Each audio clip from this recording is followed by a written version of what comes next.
So last weekend I got 16th in the online MTGO Legacy Showcase Challenge with Strawberry Shortcake. And since it's been quite a while since I put any replay videos up online, I thought I'd do that for this one. There's 9 whole rounds of great painter action to show you all, and I had a lot of fun doing it, playing the game, so will show them off. So this is the list that I played.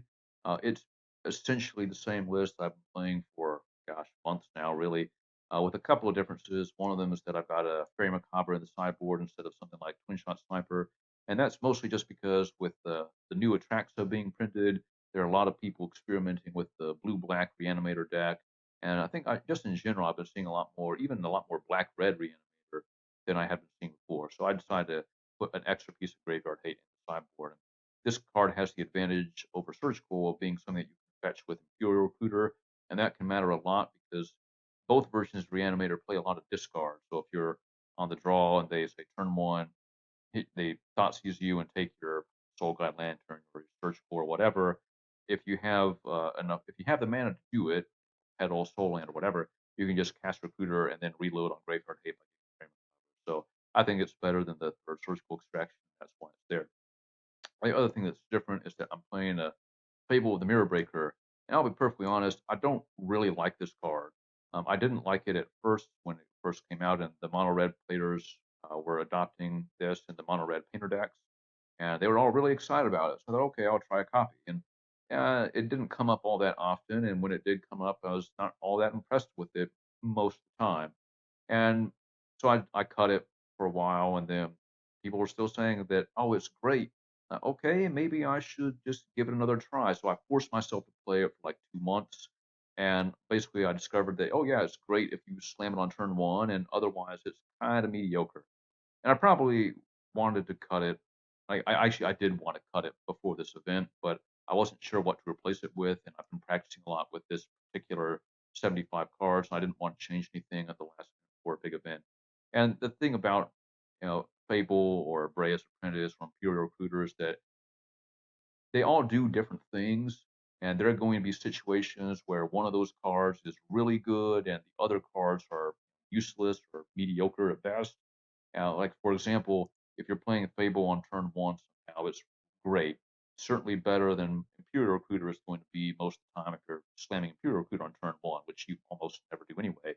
And you basically never would slam Brea's Apprentice on turn one, and there's no matchup where that's going to be good enough to win the game. But sometimes you can slam a Fable on turn one and it just runs away with the game for you. So okay, sometimes it's good. Actually, sometimes it's really good, but I think most of the time it's not all that great.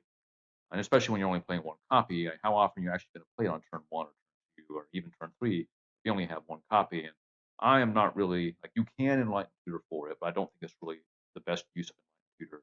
You're better served just holding on to the enlighten tutor until you have one of the two combo pieces, then you use the tutor to get the other one. But whatever, it's fine to play this card. There's like 3 different cards you could play in this slot; they would all be fine. So just pick whatever one you want. And then let's see, other than that, it's pretty typical. I got 2 bolts in the main deck, 2 in the sideboard, 7 blast total, 6 in the main, 1 sideboard.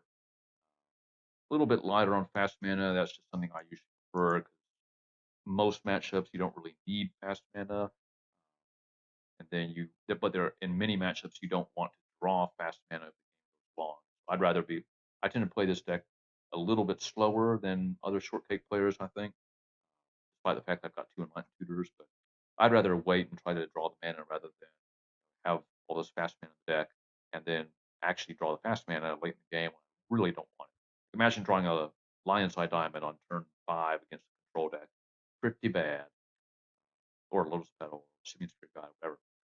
So that's the fast mana story, and I probably said the same thing on other videos, but now you're going to get to hear it again. 3 Karns. I like playing Karn. I think it gives you a lot of angles to attack matchups. It gives you a lot of resiliency against stuff like Source of Plowshares, which would otherwise be pretty hard to fight against. And having the wish board is pretty nice because in most matchups, you're not really boarding out that many cards. You're never, of course, boarding out painters and grindstones. Uh, Usually, you're not boarding out recruiters or many of the cards. Usually, I think most matchups I'm only boarding out at most 6 cards. and that's usually against stuff like Reanimator, where I'm bringing in that many to just need a critical mass. And so here are all the non-artifact cards to sideboard here on the right-hand column.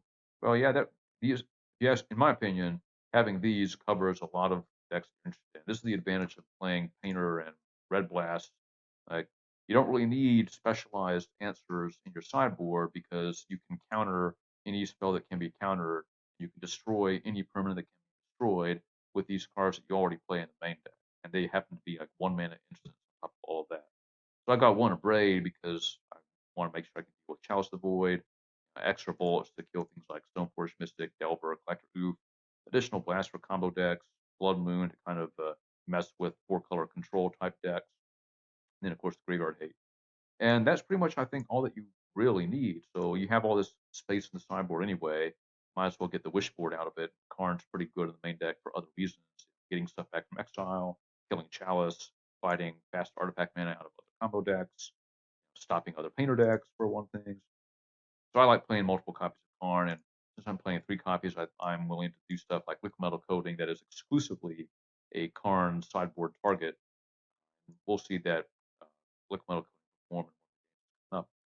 So yeah, that's the deck list. We've got 9 rounds of glorious legacy Strawberry Shortcake action to show you here in just.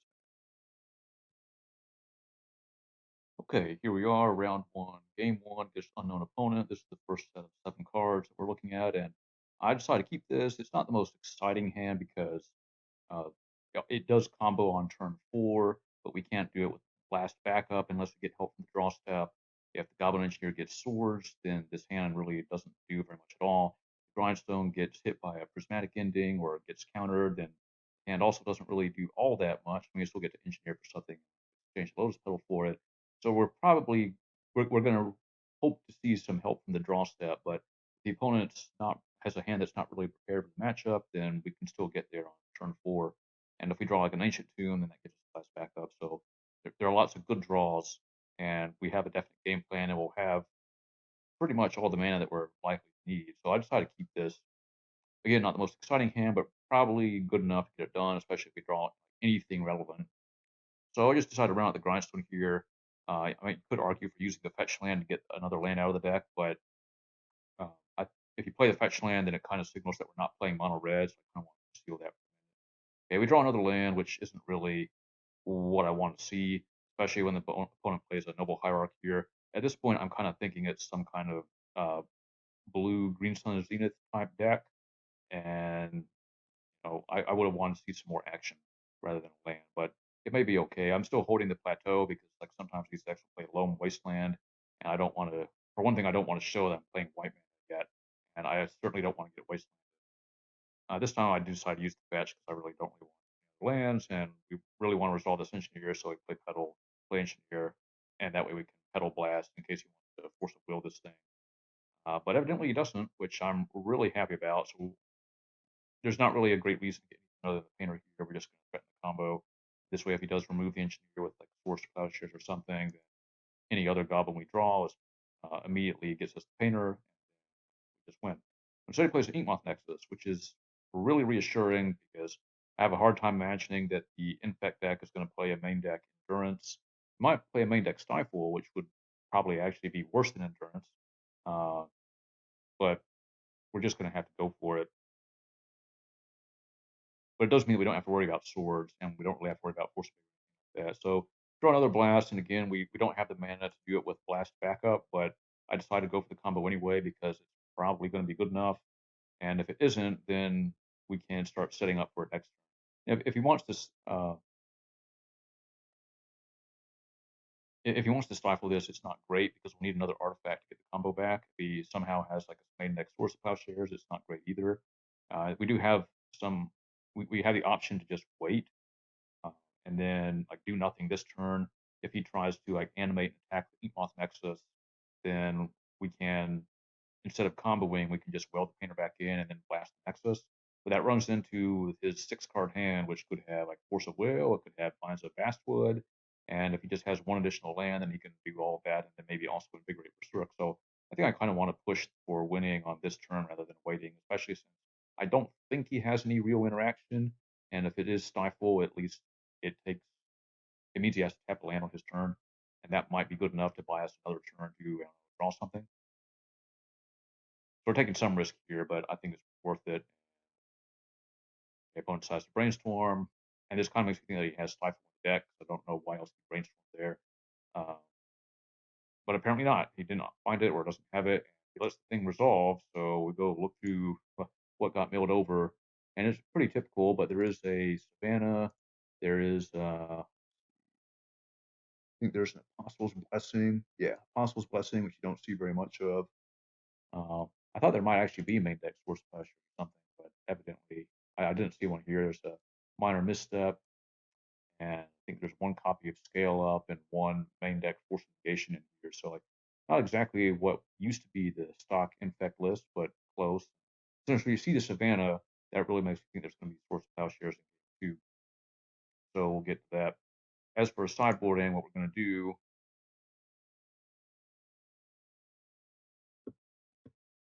we definitely want the 2 lightning bolts because we're going to need to kill his infectors, maybe even also kill the noble hierarchs, just to pinch him on mana. The other reason to kill noble hierarchs is I want to bring in the Blood Moon. Look how good Blood Moon would have been in this game, especially if he doesn't have noble hierarch. It turns off one of his threats. It makes mana very difficult. Makes it hard for him to cast the blue spells. Probably has a basic forest. I didn't look up here to see if he does, but that's probably the only basic land in the deck. So I think we can definitely just get him with Blood Moon. And I also want to bring in the Pithing Needle, really just to name Inkmoth Nexus, but in case he has something like Outland Liberator as well, it's good for that. And then the Snaring Bridge, because we just might need to lock out the combat step. Now, this is actually one of my favorite matchups to play, Infect with Painter, because there's a lot of interaction. Like we've got blasts for like counter spells or blighted agents, stifles, but the blasts don't hit Glistener. We've got bolts, but he may have a pump spell, so the bolt isn't guaranteed to work. We've got Blood Moon, which can be really good, but he could have a Noble Hierarch, so then it's not a complete lock. We've got Ensnaring Bridge, but Ensnaring Bridge doesn't stop Noble Hierarch from attacking, so he can just attack and pump up the Noble Hierarch. Like we have all these forms of interaction, but none of them are lights out. And on the other side, like the opponent has Force of Will, which is good, but it's not lights out because we have the Blast and because we have the Welder. It's probably got Force of Vigor post war too, which is the same kind of thing. Like it's good, but it's not the end of the world. And he can attack with like a Glistener Elf, but we've got creatures like Imperial Recruiter and even Painter Servant that we don't necessarily mind blocking with. So we can force him to use pump spells in an opportunity in a situation where it's not really great for him. So there's a lot of interaction back and forth, and like both decks are also about equally fast. I think they're probably a little bit faster. I mean, they can kill on turn 2. We usually kill on turn 3. Um, but it's close enough most of the time. So I think this is a really enjoyable matchup. But anyway, so yeah, so the needle, the bridge, 2 bolts, and blood moon. You could bring in the abrade. It's really just that I don't think we have enough cards to take out to bring it in. The stuff I want to get rid of. I don't think we're going to need a Soul Guide Lantern, and I don't think he's really going to board in endurance. Uh, I guess it's technically possible, but I'm willing to just take a chance. Uh, pull up the list here. Yeah, and then I think I also want to get rid of all 3 of the Karns, which I'm not exactly thrilled about because I expect him to bring in Source of Plowshares, but I think Karn is just going to be too slow. And the most impactful cards we would be getting with the Karn are the Ensnaring Bridge, Fifth Needle, and those are coming into the deck anyway. So Karn isn't going to be doing much. I mean, you can get Portable Hole, which is nice, Canonist, which can be nice, but I think especially since you're going to be on the draw, like 4 mana, it's going to be asking a lot. So we're going to do that. Now we'll be back for game 2 and see how it goes. Okay, so this is the first set of 7 that we're looking at, and this is, I don't think, even remotely keepable. We have to assume that he's going to have a turn 1 Noble Hierarch, turn 1 Glistener Elf. This hand really doesn't do anything against any of that. If we are on the play, maybe we could take a chance that his Infect threat is going to be Blighted Agent, Pyroblast it, and then in the meantime we can make Ursa Saga constructs.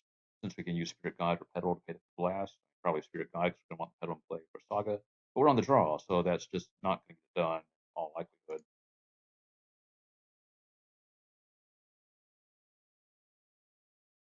Yeah, and this I'm not really excited about either because of the 1 land thing. And it's impossible that he has a wasteland to just tag our plateau and leave us with no mana whatsoever. Um, but we're going to bottom one of the two grindstones here, but when we do that, we're still going to be left with both parts of the combo, a bolt, which is great, needle, which is especially good if his one threat is Heat Moth Nexus, and a welder that helps us fight against Force of Vigor and stuff like that, especially since we have plenty of artifacts swapping with the welder. And if we draw, and everything in our hand except the one Painter Servant, we can cast with the one land that we have. So if we draw a second land, we can deploy everything. Of course, we'll need a third mana source after that to activate the grindstone. But I think I think that's better than trying to mulligan 5. And we are on the draw here, so we kind of get, in a way, a free look at it. I think the bolt will probably buy us some time. So we'll see how this goes. So we bottom the grindstone, one of the two grindstones. And yeah, the opponent just passed through his turn and did nothing. And at first I thought this was a misclick, that he did it accidentally, but it didn't occur to me that he did mulligan. He mulliganed 6. So he deliberately kept the hand. It's possible that it's a hand with no mana. And if he has no mana, then what does he have? So it's like Force of Will, maybe, but probably Force of Vigor. Uh, and so if it's Force of Vigor, then I really want to get this Welder down. Fortunately, Welder meets Force of Will, which is, I think I would not have kept a 0 land Force of Will hand, especially if you pitch another Force of Will to it. So I think there may still be a Force of Vigor. So I'm trying to now to kind of mm, bait the Force of Vigor on something that doesn't really matter. And so I started out trying to do that with the Urza Saga, which, by the way, that was our first draw step, the Saga, which was really nice. And then we drew another Foothills. So we drew the 2 lands. So this hand is really good. I decided to play out the Saga, and the idea is that if he plays something on his turn, if he finally finds the land, plays a creature, we're going to immediately bolt it. And then the next turn, we'll start making constructs. And hopefully, I mean, I say hopefully, I'm not sure if it's really good or not. He'll use the Force of Vigor on either Saga and a construct, or both the constructs, and then we can just run out the combo pieces, assuming that we draw the mana we need to actually execute the combo. If I play the Saga and he doesn't Force of Vigor it there, and he still doesn't have a land, so um, and we're kind of committed now with the third land to just holding up the Saga to make constructs, which I don't really like, because now if he plays a creature, we either bolt it and deprive ourselves of construct, and then, or we let him have the creature and then have to bolt it some other time, and then for like this turn and the next turn, all of our mana, and especially all of our red mana, is going to be tied up in constructs. So like we probably have to go get Mox Opal. Maybe that's not really so good if he's got Force of Vigor, because Mox Opal might not have Metalcraft. So there are all these considerations. And I'm still kind of assuming that he's got the Force of Vigor in hand throughout all of this. And that's part of the reason why I haven't been playing out the Grindstone, playing out the Needle. Needle is basically only ever going to name Inkmoth Nexus, but obviously he doesn't have an Inkmoth Nexus because he doesn't have any lands. The other thing that it might have to name is Outland Liberator, which can really mess this deck up, as you might imagine. So I kind of want to hold on to this, especially because like if I play it preemptively and name Inkmoth Nexus, then he can just not play the Inkmoth Nexus. I'd kind of like him to like ponder a brainstorm, find the Nexus, play it, and then play the Needle, just to kind of make his cantrip less valuable. But anyway, so the opponent does nothing again, and I make a construct, draw another bolt, and kind of have to make another construct. Go get the Mox Opal because we need the permanent mana source, quote unquote mana source, because it's going to get turned off by Force of Vigor here. And at this point, I decide that I want to get stuff out of my hand. And now that we have this Goblin Engineer, I'm not really so worried about Force of Vigor on a combo piece. And so I decided to play out the Grindstone. And if he, for some reason, doesn't have Force of Vigor, then we get in a little bit of extra damage from Construct. But he does have it. Not really surprising. I kind of thought that he did. And so now we're left with the kind of unimpressive 2-2 Construct and a Mox Opal that doesn't do anything. But next turn, we'll be able to fix that.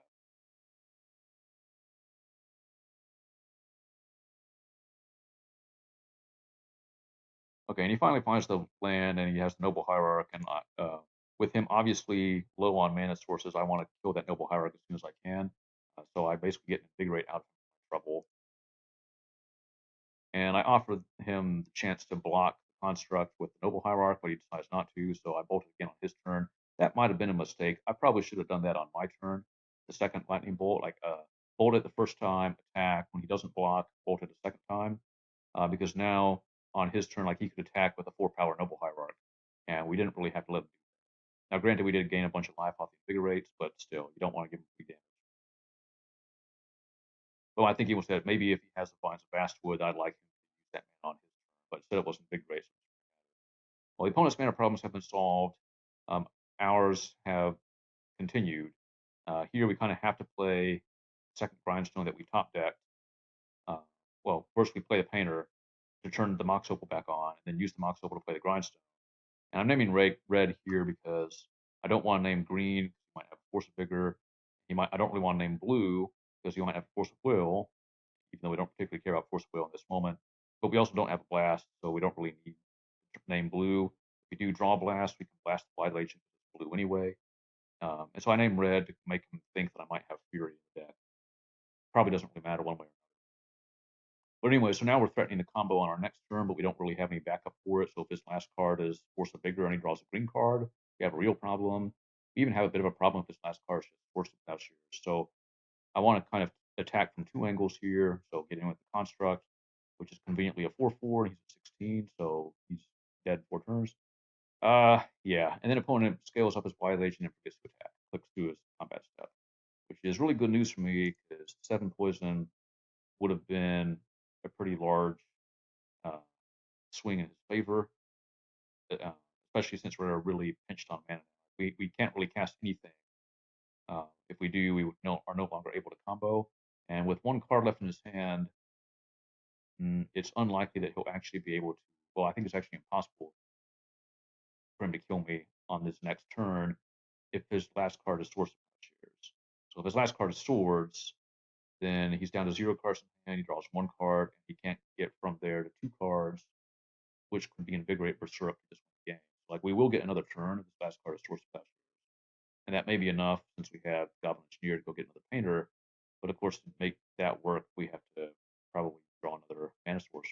Anyway, so I decided to go for the combo. He does have the Source of Plowshares, so we just mill over some stuff. And he finally has the Ink Moth. And at this point, now we can finally get the needle out there and Ink Moth, just so we don't take quite as much poison damage. Assuming he has a pump spell, whatever. It's kind of the same thing, Exalted on Hierarch versus Hierarch plus Nexus. But the other reason to play this is just power up the construct. Now we attack for 4, he's at 4, and he's going to have to give up a creature, which can't be Nexus, it's needled. He's going to have to give a creature next turn or just lose without us combo. But we do have to get another backup Painter here, so we have to play Engineer instead of Welder. We'll just see if we're dead. And evidently not, because he's down to 0 cards and can't cast a Ponder here, so he's not going to be able to find a big rate and Berserk. Instead, it's just another Blighted Agent, which is really just a chump blocker. And even that doesn't really matter because we do the 4th mana source. So you kind of see here in this game one of the ways things can go wrong, which is to get pinched on mana, and it's our fault for keeping the 1 land hand. But the hand was really good, and we did eventually draw the mana. But imagine if either of the first 2 draw steps had not been a land, the way that they were lands, which were really good. But if either of those had not been a land, we would have had some serious trouble. And then this Ensnaring Bridge would not have been worth all that much. Our hand would be jammed up with cards we weren't able to cast. And we draw this Imperial Recruiter, which we probably couldn't have cast. Even if we did, it would put another card in our hand for the bridge anyway. Yeah, so things could have gotten pretty bad in that game. But if we didn't have the mana, but we did, and so we were able to thread the needle in the game. So I'll be back for round 2. Okay, this time we're on the draw. Here's our first 7-card set. And I'm not sure there's a single matchup where I would keep this hand. Like basically the only thing it really does is you play the Welder, and then you play the Grindstone, and then the turn after that you start Grindstoning yourself and try to Wellstone back to play. Maybe it's good enough against 8 cast because Goblin Welder is really good in that matchup. But if it's 8 cast, it could just chalice on 1, lock its hand out anyway. I'm not keeping this. We can definitely find a better 6. And that was not it. I skipped over it a little bit. And yeah, so this is the 5. Yeah, well, okay, so this is some of what we end up keeping. Yeah, so I decided to bomb the Spirit Guide because we have all the mana that we're likely to need. And the reason to keep Spirit Guide would be if we wanted to put the Fable out there on turn 1, but if we do that, then we have to bottom one of these other cards. Fable's not even so good in that situation because we have fewer cards to pitch to the second chapter, which is probably going to be the most important part. But anyway, so not exactly a spectacular 5. We do have turn 2 Fable, which could be good.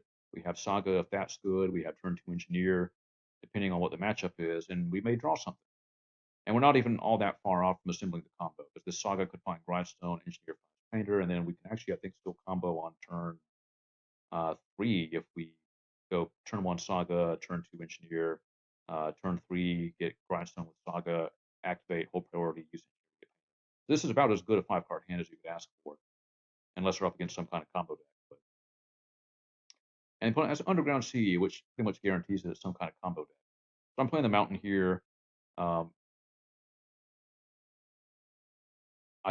the moment, or at the time, I thought this could be Doomsday, in which case none of these cards would matter,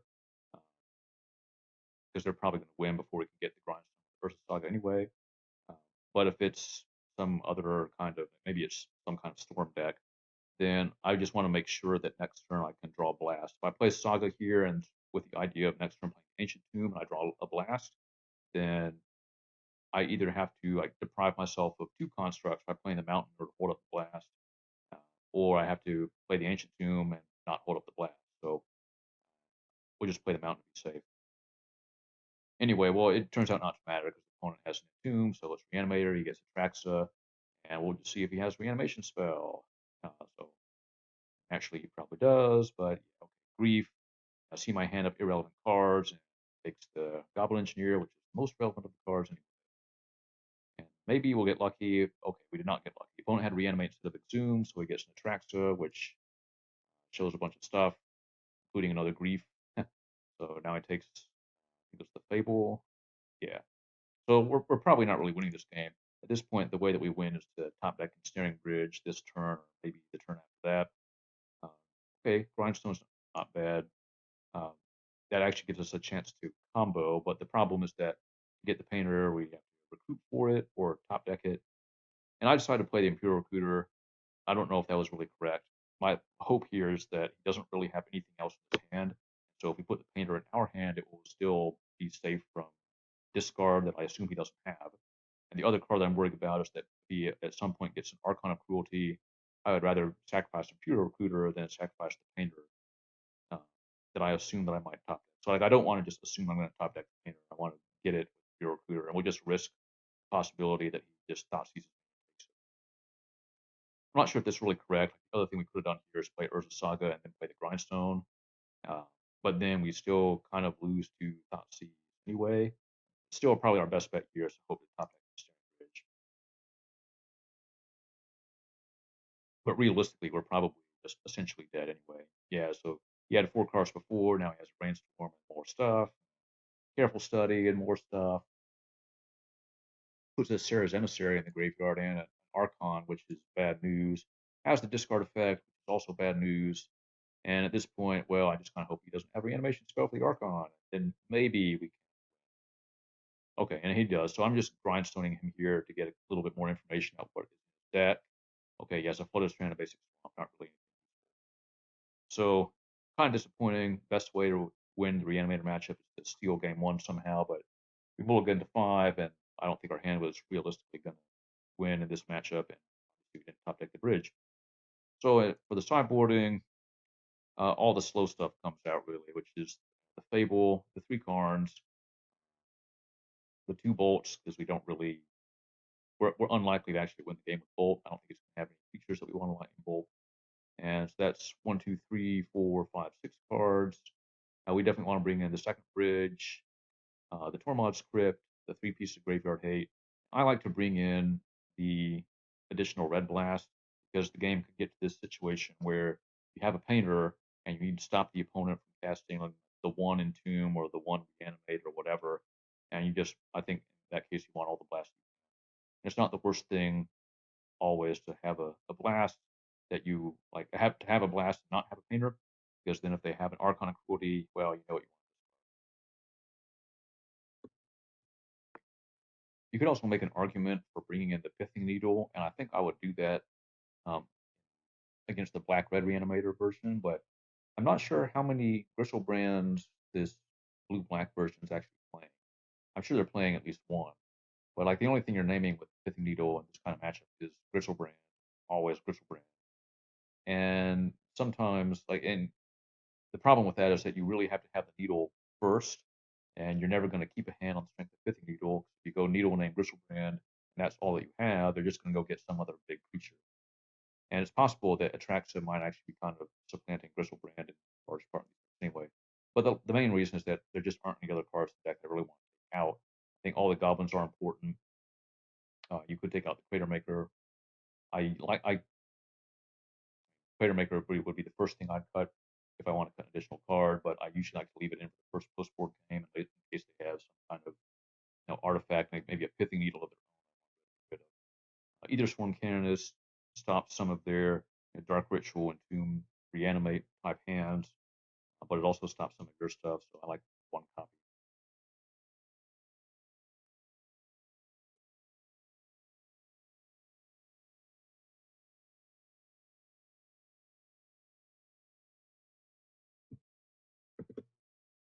Okay, so game 2, this is our first 7-card set. This hand does do some things that are relevant. Like Aegis One Canvas can be good, but we can't deploy it until turn 2. That assumes that the opponent doesn't have any discard effect or doesn't put a creature into play on turn 1. Bottom line is that we brought in all this graveyard hate. I think we might as well mulligan to at least one piece of it. We don't need to keep hands like this in post-board. And this one's exceptional. So we've got the turn 1 bridge if we want it, which is very strong. We've got the graveyard hate, and we have one part of the combo. The problem here is that our land that allows the turn 1 bridge is the City of Traders, which is going to go away when we play either of the other 2 lands, and that's going to leave us with just 1 mana for possibly several turns. And the other thing is that if we keep the Painter's Servant, then what we're going to end up with in our hand after we play everything, well, it's going to be Painter's Servant and a land. And if we assume that the opponent's going to Thoughtseize us, he's going to have to take the Painter's Servant, and then we're just going to be left with 1 land, which eventually we will have to play because we're going to need to get 3 mana to activate Grindstone at some point, which means that we're at some point going to lose the City of Traders, and I'm going to want to have red mana available so that I can draw a Blast or a Goblin and be able to actually cast it. So I decide that I'm actually going to bottom the Painter out of this hand, which means that after we deploy all of the cards we want to do on turn 1, we're going to be left with Plateau and Foothills, which means that discard spells are bad. And then once the City of Traders goes away, we'll have 2 mana, which is important because that lets us cast Goblin. And it leaves that we're 1 mana away from Imperial Recruiter or Reyes Apprentice or whatever else that we want to do.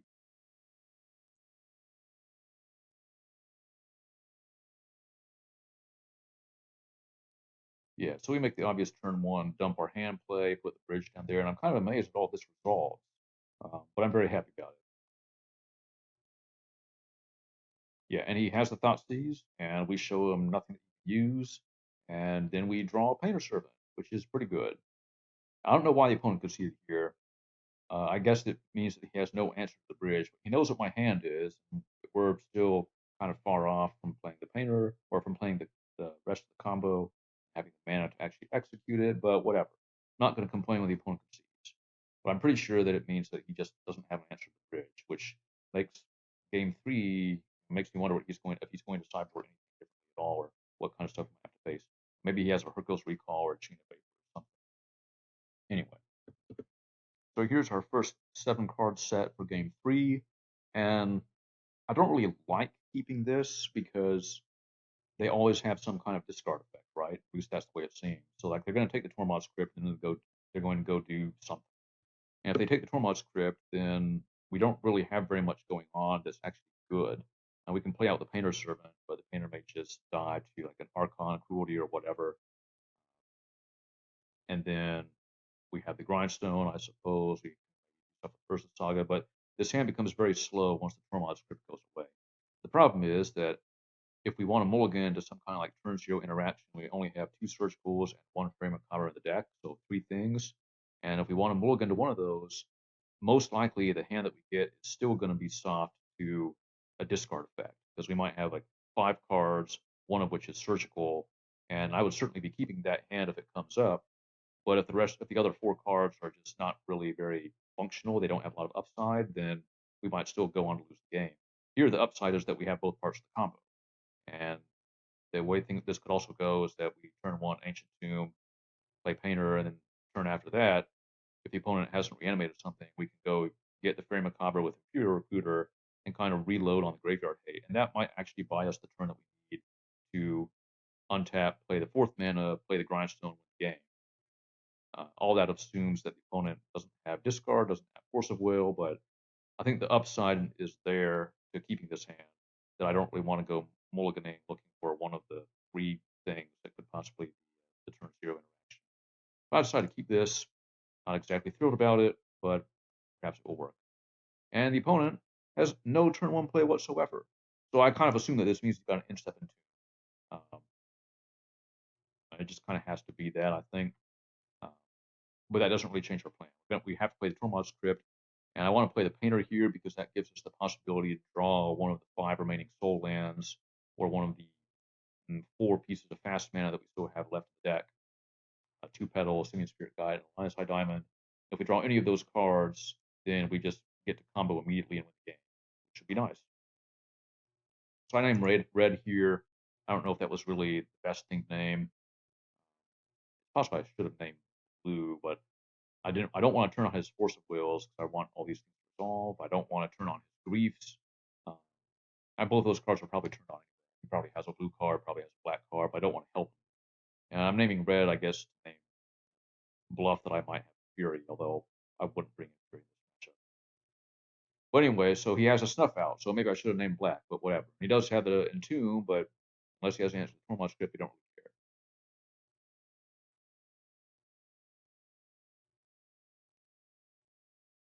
care. Yeah, so he goes for the Reanimate, I go for the Tormod Script, and he just has 3 cards in hand, and we just kind of play on. So drawing the Pyroblast is really good here, because it gives us some protection against Force of Will. I don't know if he actually has a Force of Will, but also allows us to blast like a Careful Study, or really, I'd probably be interested in blasting any cantrip he plays at this point. But we do have an interesting decision to make, and well, you see what I ended up going with. I ended up going with the Grindstone, the Ancient Tomb, Hold of Pyroblast, but we have the possibility of playing Imperial Recruiter to go get the Fairy Macabre. If we think that he's going to try to do another reanimation, we may want to go get the Fairy Macabre. But I think we probably want to do is win the game, which would be Recruiter for Painter and then play Painter. The problem here is that if we do that on this turn, it means we can no longer hold up this Pyroblast. And I figured that this turn is kind of the inflection point of the game where if the opponent has nothing, then we probably win. If he has something relevant, even maybe just a cantrip, we could lose in this position because we don't have any graveyard hate. He's able to reanimate anything, like any creature. We probably can't come back from it unless we miracle top deck the Snaring Bridge. And we may also need to like use this Pyroblast to force through the Imperial Recruiter or force through the Painter. So I don't really want to just run out the Recruiter right now. It's also possible he just has days. So I really don't want to just run the Recruiter into that. So I ended up deciding that I want to play the Grindstone, hold up the Pyroblast, and that means that next turn we can either play Foothills and then play Recruiter with Blast Backup, or we can play the Saga and play Recruiter with no Blast Backup, but get the Saga going. And then the turn after that, we will have the 5 mana that we need to cast Painter and activate Grindstone. We won't be able to do it with Blast Backup, but we also may not. So this is what I decided to go with. I think it's the right thing, and it certainly pays off because the opponent has a show and tell, and there is no way I'm not pyroblasting. But it also means that the opponent, for one thing, he's down to 2 cards in hand, and one of them is a big creature, so he really only has 1 card in hand, realistically. But it also kind of indicates that he's not inclined to go for a graveyard-based win at this point, which means I think we're pretty clear to use Recruiter to go get Painter rather than using it to go get Frame Macabre. But it doesn't matter because he draws the Goblin Engineer, and I decided to use that instead to go get the Painter. Because if we use Recruiter to get Painter, he could Thoughtseize me and discard it, but he can't discard the Painter out of the graveyard unless he brought in some kind of graveyard hit of his own, which I kind of doubt. And he doubts it too, so he concedes to the Goblin Engineer finding Painter. So I think we were lucky that the opponent didn't have any kind of discard on turn 1 or any Force of Will effects and counter magic, but I think we also played correctly and got rewarded for it. So we'll be back for round 3. All right, round 3, we're on the draw. This is our first set of 7, and it's not a really very exciting one. We have arguably too much. Like we really don't need 5 lands. But one of them is Great Furnace, which makes the sagas better. We have the mana to need to cast Enlightened Tutor.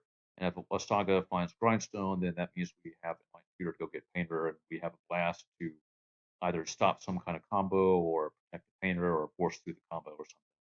So we really, I think, do not want to draw any more lands for the rest of the game. Um, but we can cast anything in the deck most likely. And if this is a matchup where Urza Saga is going to be strong, then this hand is probably going to be very strong. So I'm willing to keep it in large part because I just don't like mulliganing. We can mulligan the hands that just don't have any mana, or they've got soul lands, red cards, no red producing lands. So we have a hand that casts everything in it and it does some powerful things. So I'm willing to keep it rather than risk mulliganing. Since we are on the draw, we kind of get a free look at an additional card that can power this up some. Anyway, so opponent also keeps 7 and it has Watery Grave. So first I thought it was Death Shadow, and it goes for Personal Tutor, which obviously indicates Doomsday. That's what he got with it. And then we draw a land. Wonderful. Uh, so there's not really a whole lot we can do here. If he goes for Dark Ritual Doomsday, there really isn't very much we can do depending on how he builds his pile. And we can Enlighten Tutor for either Sworn Canonist, which is probably our strongest play. But if he just puts a bunch of Cyclers in this pile, then it doesn't matter. He's just going to cast the one Thoughts Oracle anyway. Well, maybe we can blast a cantrip if he sets up his pile to be like an Ideas Unbound type thing. But even then, we still have to win the game after that. Probably the way we're going to do it, assuming we get the necessary turns, is to Enlighten Tutor for Grindstone, and then with the Ancient Tomb, we can play Grindstone, and then maybe still have mana to activate it and mill him out after he makes the pile. But that would require him to make a pile that passes the turn twice, or maybe only once if he doesn't go off on his next turn here. None of this is looking very good because any good Doomsday player is probably going to be able to avoid the situation. So anyway, so he does have the Dark Ritual, he does have the Doomsday.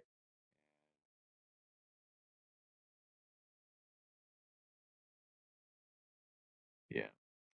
So this is what he ended up exiling, and I'll just say that I scanned through this during the game, and there's a bunch of Street Wraiths and Edge of Autumn's missing, so I assume he's got a bunch of Cyclers. I think there are 4 Force of Wills, so whatever we cast is probably going to resolve, but it also probably isn't going to matter because he's going to draw all the way down to the Thassa's Oracle. And there's no Cavern of Souls in the exile. Probably that means that the Cavern is in the pile itself. He's probably main decking it. Can't imagine it wouldn't be, but maybe we'll get lucky. Maybe. Anyway, so I thought about blasting this Ponder, and it's possible that I should have. The reason I didn't is that if I'm correct, which I'm pretty sure that I am because of the stuff that we see in the pile, or rather the stuff that we didn't see in the pile, namely all the Cyclers, then if I'm blasting this Ponder, doesn't make much of a difference because it just means that he draws the thing next turn anyway, and well, he's just going to dig into the rest of the deck, most likely. And I may want to Enlighten Tutor for something, but actually I decided not to Enlighten Tutor because I think at this point the best thing we can do that might actually work is to just draw a second blast, or that's basically it. So I decided not to do that, and it probably doesn't really matter. Like, Canonist isn't going to stop a pile that's just a bunch of Cyclers. It's not going to stop really very much at all. I almost conceded when he thought sees me there, but I don't know. I thought maybe there's a chance that he messes up or that he built the pile wrong and we get another turn. So in this situation, if we do get another turn, we can cast the Grindstone, just mill him.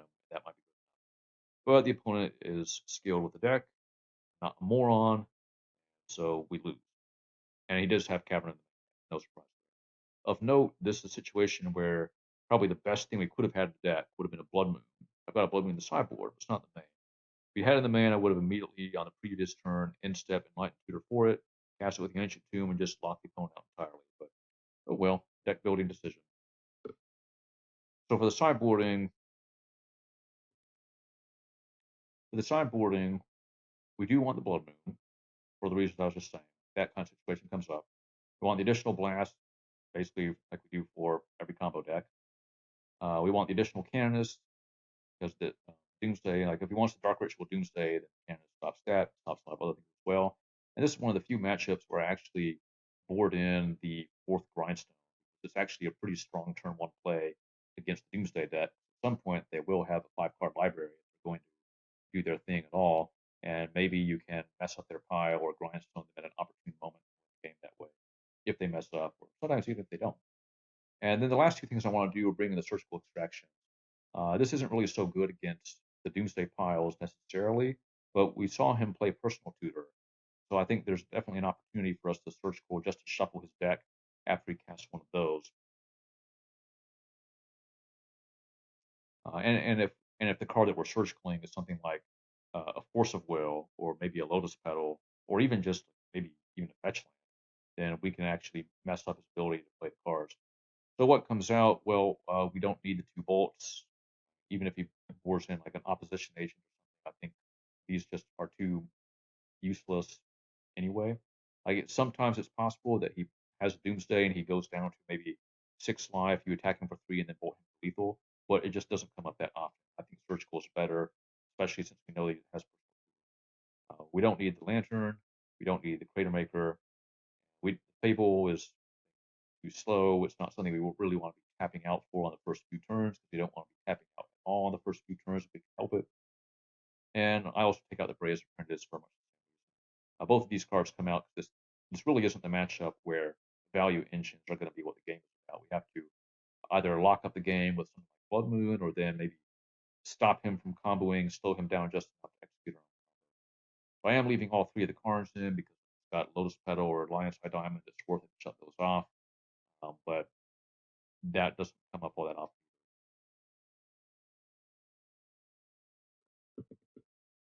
All right, so we're on the play this time for game 2. This is our first set of 7 cards, and well, it has a lot of good things going on if everything goes according to plan. We get to turn 1 play Opal Petal Painter Servant, and then we have Opal active to either Pyroblast something, which could even be Doomsday because we name blue with the painter 100% of the time, or we can use Opal to cast Light Tutor to go get Grindstone and just win the game the following turn. Problem is that in order for that to work, the Metalcraft has to be turned on, which means that both of these things have to resolve. And if he wants to fight over the Painter Servant, our only way to fight back is to spend another artifact, the Lotus Petal, to Pyroblast, and then that means the petal won't be on anyway. And if it isn't on, then we have to wait to draw mana to cast either of the 2 remaining cards. So we're taking some risk here. But the upside, if you can call it that, is that if we draw any land in the next turn, or maybe the next 2 turns, then the hand basically functions anyway. Or even if we draw any artifact, basically, depending on how we want to approach, like assuming that both. So, anyways, we're taking a bit of a chance here, but I don't really want to mulligan this hand. I think it's too good in the matchup. We don't even necessarily have to fight over the painter. He may not even have a Force of Will, and if he doesn't, then this hand is extremely strong. So we're going to take a chance on it.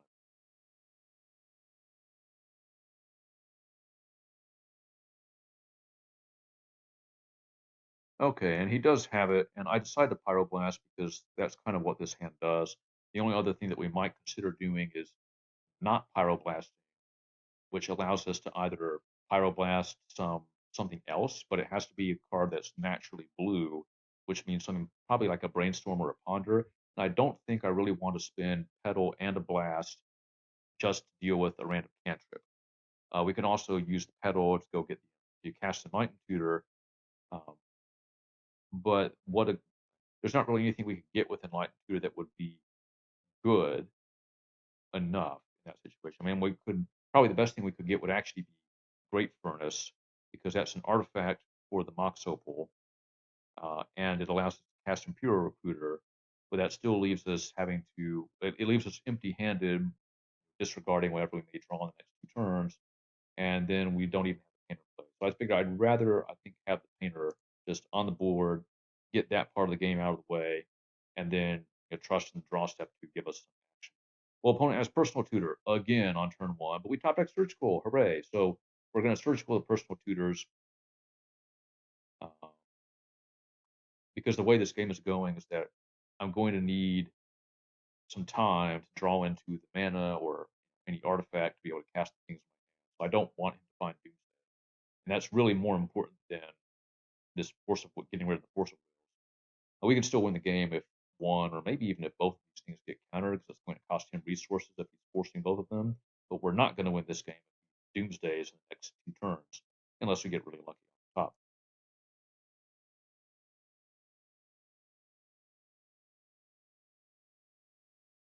Okay, so speaking of getting lucky off the top, we draw a mountain. Hooray! And so we might as well cast Impure Recruiter. Unfortunately, like we're kind of priced into getting a Painter Servant with it. So you have to get a creature. I really want it to be an artifact so that it turns on the Mox Opal. And the only artifact creature left in the deck at this point is Painter Servant. So we're just going to get it. And when we surgicaled him, the window popped up really quickly here on the replay, but we did see in the deck a Chain of Vapor and a Snuff Out. And this painter is naming blue, but probably it's the second one is going to name black so that he can't snuff out a Painter Servant in response to the combo. But that's going to be next. We also saw when we looked at the deck, he doesn't have any copies of Days left, and he doesn't have any discard spells left post-war, which is good to know. So he has a hard cast blocker here, Thassa's Oracle, which is kind of amusing. 1/3 versus 1/3 and 1/1.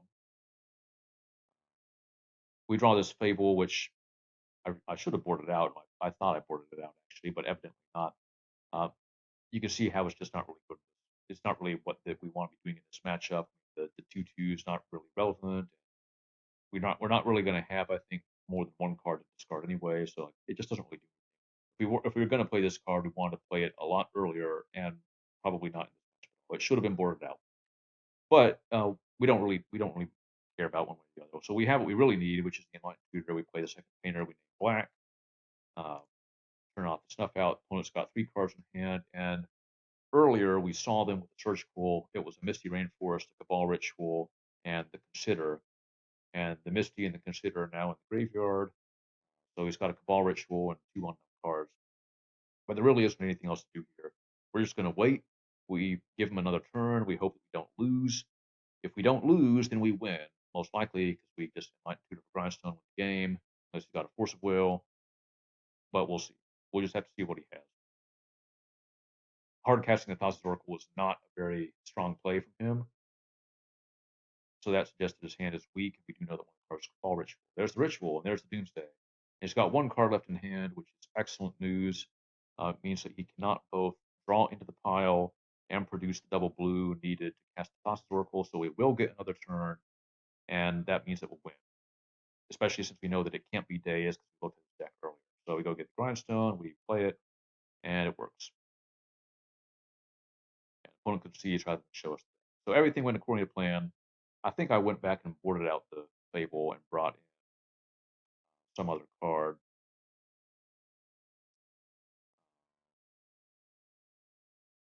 I'm not really sure what I would have brought in. That's probably why the Fable stayed in the deck, so I wasn't sure what. I may have swapped it for the Brazen. Whatever. It probably doesn't really matter. Pithing Needle might be better, but I don't really like Pithing Needle matchup anyway. So now on the draw for game 3, this is our first set of 7, and fortunately the mana situation is a lot better, but we're a little bit light on action given that we're on the draw. So our first turn is likely to be Plateau, Petal, and then hold up Pyroblast and Enlightened Tutor. I'm probably not going to Pyroblast a cantrip in that world because what I'm going to want to do is play City Painter the next turn and then be able to name blue so I'm able to blast a Doomsday, which is the most important card to be able to blast. And this Goblin Welder probably doesn't do really very much at all for us. See, the opponent doesn't really have that much creature removal, but he may, for example, Force of Will the Painter Servant, and we at least have a way to get it back. And that means that we don't have to Pyroblast Force of Will on the Painter like we did the last game. So this is a pretty good hand, but being on the draw is a little bit sketchy. I'd kind of like to have an Aethersworn Canonist already, because then at least we could play it on turn 1. As it is, we would have to Enlighten Tutor forward and then play it on turn 2, and then it's not even guaranteed that we win. Well, the other option available to us is to Enlighten Tutor Blood Moon, because we can do that on our second turn with Blast backup or Daze backup if we need to. So it all depends on how the opponent's first turn goes. But this hand does a lot of things. It's just maybe a little bit slow, but I'm happy to keep it.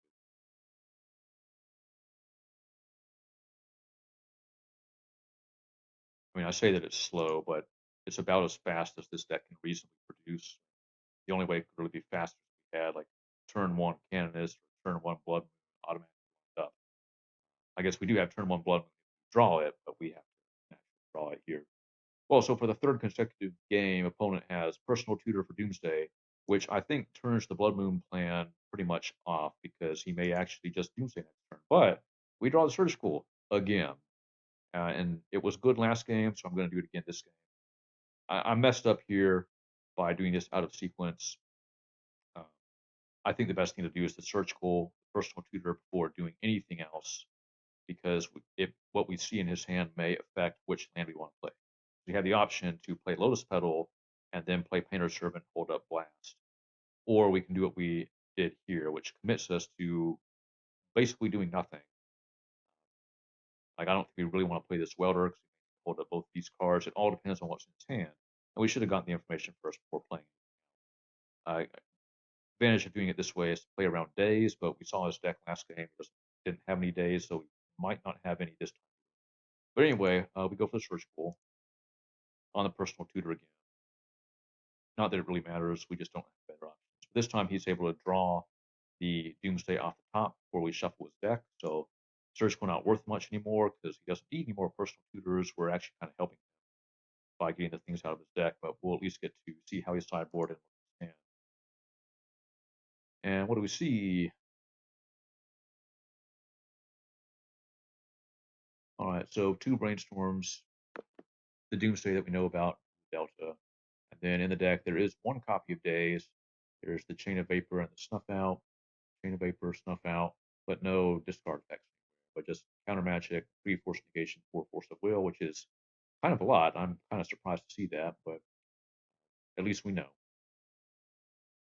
The good news about this hand is that in order to Dark Ritual, he has to first Brainstorm.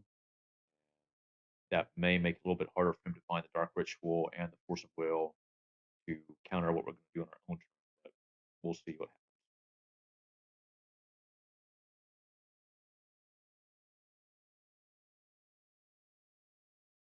Okay. So the opponent casts one of the Brainstorms that we knows about, plays the Delta that we know about. Now I decided to Enlighten Tutor here for Grindstone. We could get Blood Moon. If he had fetched with this Fluid Delta and gotten Underground Sea, I actually would have gotten Blood Moon since we're going to have the Pyroblast backup for it, and it pretty much locks the game up on the spot. But he could just fetch the basic island here if we do that, and then that leaves our white mana is just Lotus Petal.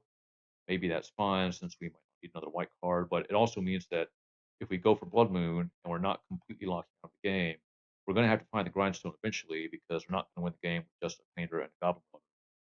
So I decided that I'm just going to get the Grindstone. Grindstone being pretty reasonable against Doomsday just on its own, and it means that we just have the combo. And we can deploy both parts of it this turn while still holding a Pyroblast. This way we basically tell the opponent, you have to go combo right now and actually win the game or you're just dead. So the opponent decides to force the Painter Servant, and he pitches the other Brainstorm that we saw, and has 2 unknown cards left in hand. I decided to Pyroblast that. If we don't Pyroblast it, then what else are we Pyroblasting? And if we allow it to resolve and counter the Painter, then it means that we're not winning until 2 turns from now, because we have to play the Welder, wait to untap the Welder so it loses Something Sickness, and then get the Painter back. And that gives him 2 turns to combo, and we already know that he has Doomsday. So I don't really want to do that. I decided to just counter the Force of Will, and he's got a Doomsday and 1 unknown card, so we force him to actually go off on his next turn. He has to actually win the game, draw into the pile, cast everything, get double blue for Thassa's Oracle. And if he's not able to do that, then we just win. And we're going to name black here, assuming it resolves. It does resolve. So we name black so we can't snuff at it. Okay, so he has another Brainstorm. He finds the Dark Ritual, finds the Doomsday, but just like last game, he's got 1 card in hand at this point, no blue mana up, so we know that we're going to win. We can't both draw into the pile and produce double blue. So everything's good. We're just kind of waiting for the opponent to realize that. But he makes us go through the motions anyway, so I just grind something. So we got there. I think that was actually a pretty good hand. I called it slow, but it was good enough. Anyway, you can see how good Blood Moon would be in this matchup. He had the fetch up, the Polluted Delta available when we considered going to go get it with the Enlightened Tutor, but if that hadn't been the case, look at that. Would have just completely locked. But anyway, instead we won the game, and that's fine with me. Okay, round 4, game 1, we're on the draw. This is the first set of 7, and unfortunately we don't have an Ancient Tomb. If we did, this hand would actually be pretty good, but as it is, it's way too slow. So we're going to mulligan. And this hand is a little bit awkward because like we only really have one spell, the Painter Servant, but we have 2 Urza Sagas to possibly find the Grindstone to go with the Painter. And in the meantime, we can make some constructs, and we can make the constructs fairly large because we have these extra artifacts. We do have to bottom something, and I think, well, I ended up deciding to bottom the LED because all this card really does in this hand is power up constructs, which I don't think we'll need, and provide the 3 mana to activate Grindstone. But we've got plenty of mana anyway, and I'd rather have the Mox Opal, which is a permanent mana source and doesn't ask me to discard my hand. If I draw a Pyroblast or something, I'm going to want to not use LED to activate Grindstone. We don't really need to. So I decided to bomb the LED here.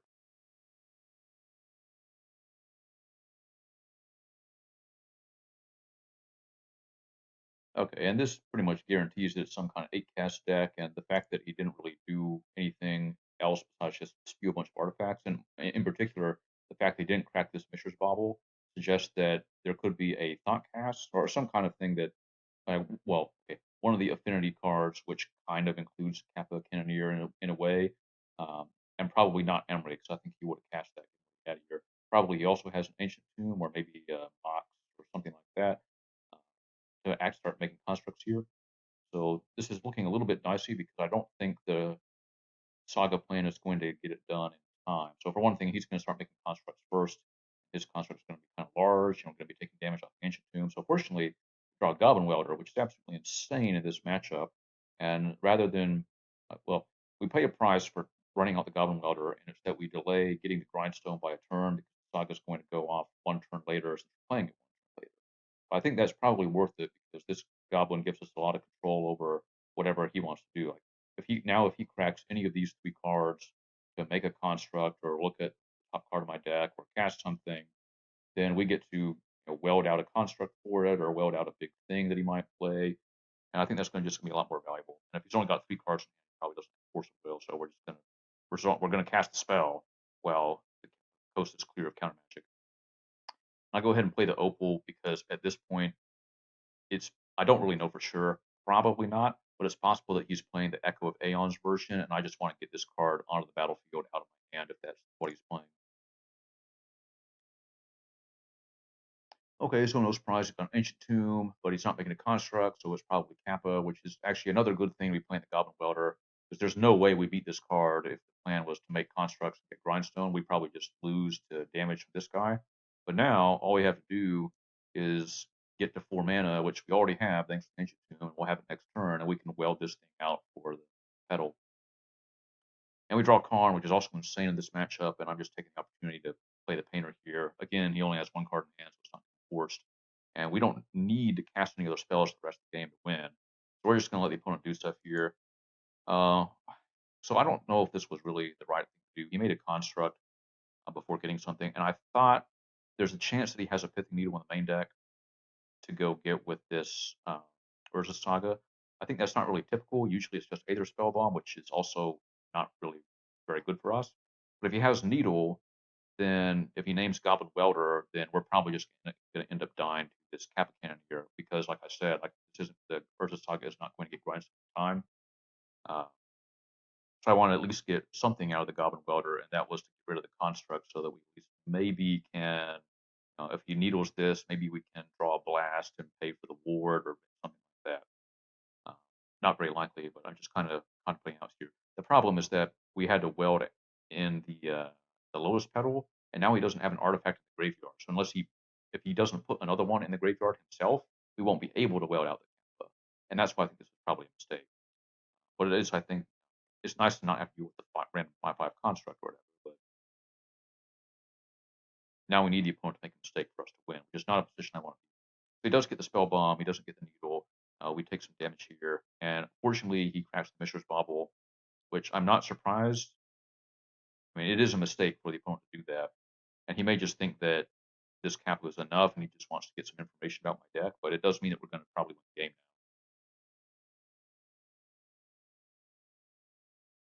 now. Yeah, and see, he's just spewing all these artifacts. So if we didn't have an answer to the kappa, we would be completely dead by one turn. But he cracked the Mishra's Bauble, so we get to weld out the kappa. And you can't really tell so much on the replay, but the opponent kind of tanked for a long time when we targeted the kappa with the welder. Um, Possibly thinking if he wanted to bounce it with the spell bomb and replay it, but it doesn't really matter. We're going to be able to go off. So he's going to get to draw 2 cards here, and at this point, it doesn't even really matter if he Force of Wills the Painter. So we assume that he's going to bounce the Painter with either Spell Bomb, which he does in response to the trigger, so we don't get Grindstone in response. Good play by the opponent. But even if he counters the Painter Servant, we just weld it back in and Grindstone it. So yeah, we got there. Goblin Welder, great in the matchup. Okay, as for sideboarding, so basically we're trying to shore up our weaknesses against a few key things, which is mainly Chalice of the Void and Pithing Needle from the opponent. Those are the 2 cards that we're most worried about. And so the answers to those are Portable Hole and Braid. So those both come in. We're also bringing in the Pithing Needle because, well, you kind of saw it in that game, but not really. It turned out to be mostly about the Kappa Cannoneer. But if we didn't have the Kappa, we could still have died to just some large constructs of this Urza Saga. So Needle was mostly there to name Saga. Sometimes you name Emery, sometimes you name Spellbomb, but mostly Saga to deprive them of threats. I don't need to make constructs with my sagas in order to win the game. I just need them to eventually turn into grindstone, so I don't putting Needle on Saga.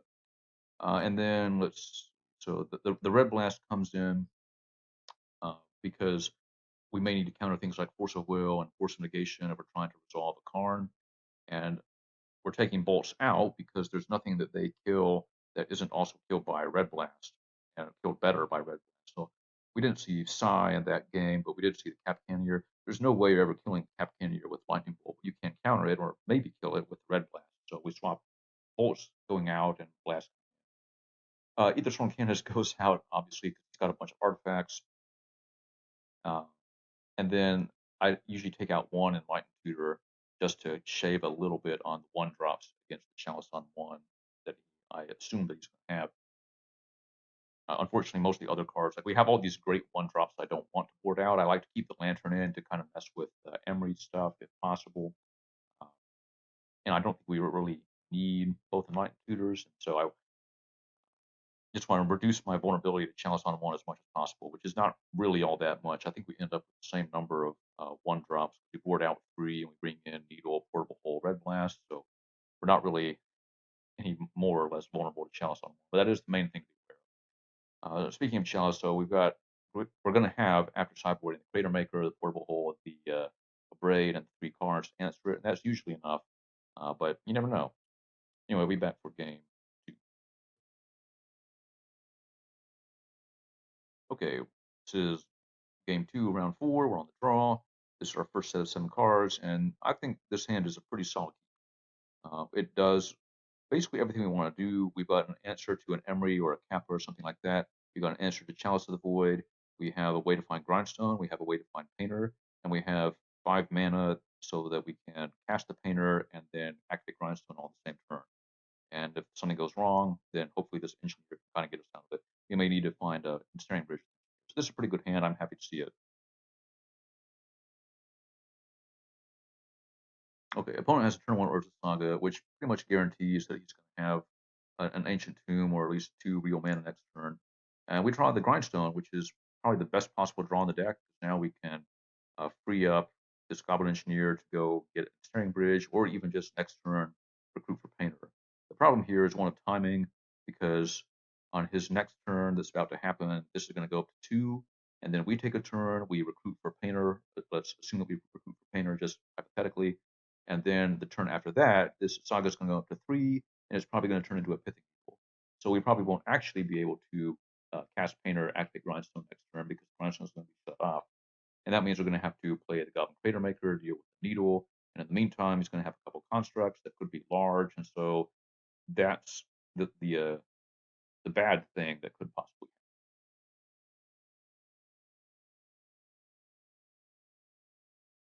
Okay, and no surprise, the opponent's able to produce the 2 mana needed to activate the Saga. So now we have a bit of a decision to make. And I decided to just go ahead and recruit for the painter for a couple of reasons. We drew this second blast, so if you assume that one of these is going to be for countering something, but one of them is going to possibly have to be for blowing up the pithing needle that this versus saga is about to turn into. So that's the reason why I want to get the painter, reason to play pure recruiter. And what's probably going to happen is that recruiter is just going to chump a construct, which is one of the things that it's best at. So by playing recruiter here, we kind of buy ourselves a turn by chump blocking, and we progress our game plan by getting the other half of the combo. Okay, unsurprisingly, he makes a construct, and you're virtually certain that this thing turns into a pithing needle. He does, and he does a grindstone, and he's got another Seed of the Synod. So these things are both 7/7s, which is bad news. But it's a good thing we played Imperial Recruiter. So I decide here that we're kind of going for broke, and I'm not sure that's really best because now that we play the painter, the Crater Maker is no longer an answer to this pithing needle. But if we play the Crater Maker, then we're kind of priced into blocking and then killing the needle. In order to do that, we take 2 off the Ancient Tomb, not really the worst thing in the world. But at this point, what I'm kind of worried about is something like Dismember, which if he has, like, we don't really have a great way to play around it of the only having one red source.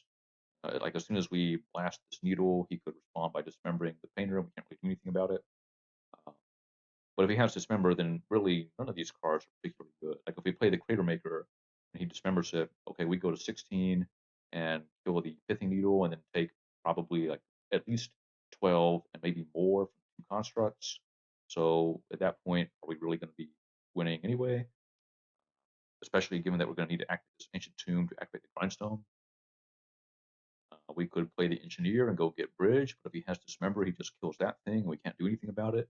So what I'm really trying to do here is just establish the painter, and I think the best thing to do would be a top deck red source.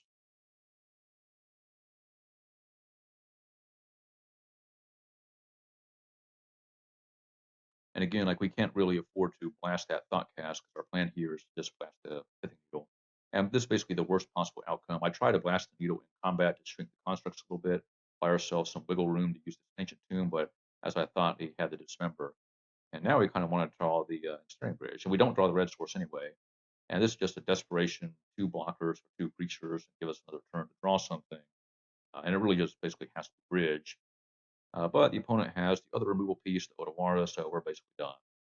Anyway, so this was basically the worst possible outcome given the hand that we had. Like we didn't need the Crater Maker to deal with Chalice, we needed to deal with Pithing Needle, but we just didn't really have the time because the opponent had a fast Urza Saga with a bunch of artifacts, and we didn't have a second red source to fight back against the stuff that he didn't have.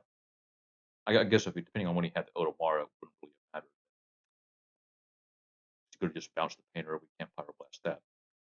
So anyway, that's kind of a disappointing way to lose, but we'll have a third game, so we'll see what happens. All right, we're on the play for game 3. This is our first set of 7 cards, and this is pretty good. We got the Goblin Welder, which is really good in the matchup. We have Blast to deal with things we might play, Engineer to find one part of the combo, and we're probably, well, hopefully, going to get to do some action with the Fable. If Fable goes all the way and we're able to start activating Reflection, that's going to become really powerful if if the Goblin Engineer survives, especially if both the Goblins survive. We'll be able to do some pretty nutty stuff, but we have to get there, and the opponent's going to have something to say about that. I have to imagine. So I'm just running out the Goblin as soon as possible to get it active as soon as possible. And again, opponent has what looks like a fast Urza Saga start.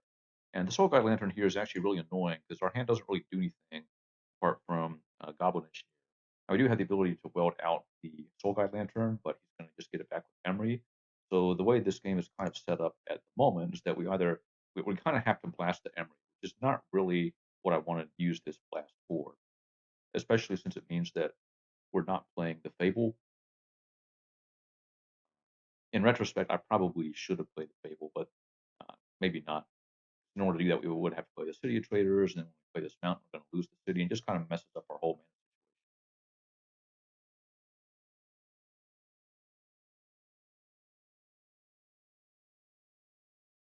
And again, you kind of see the awkwardness with the mana. Um, we can't do 2 things at once unless we want to allow him to get back. bobble or something, which is not really that big of a deal. But what I kind of most like to do is play the Crater Maker and just get that online. But if he dismembers the Crater Maker, then maybe that's not really so good. And the longer this Emery stays in play, the worse it gets for me. And now that we kill it, we can eventually just get rid of the needle, or sorry, the Soul Guide Lantern by welding it out for something, but not the Grafdigger's Cage probably. And then that basically turns on the rest of our hand. But next turn, like the best we can do is play the two mana goblins, and then that makes this Fable not really so good because we're probably not going to have very many cards in hand to pitch the second chapter, and we're going to have our 2/2 Goblin Shaman against what's likely to be a large construct, maybe 4/4 or 5/5 at least, and that's going to make things difficult. I actually did think about welding in the Grafdigger's Cage. It doesn't look very good because we're going to want to probably weld in a painter at some point, but it does stop him from casting future emeralds. And one thing that we could have done last turn would be to actually weld in the Grafdigger's Cage for the Soul Guide Lantern and shut off the Emery entirely. But it also hurts us, and I don't think we really want to be doing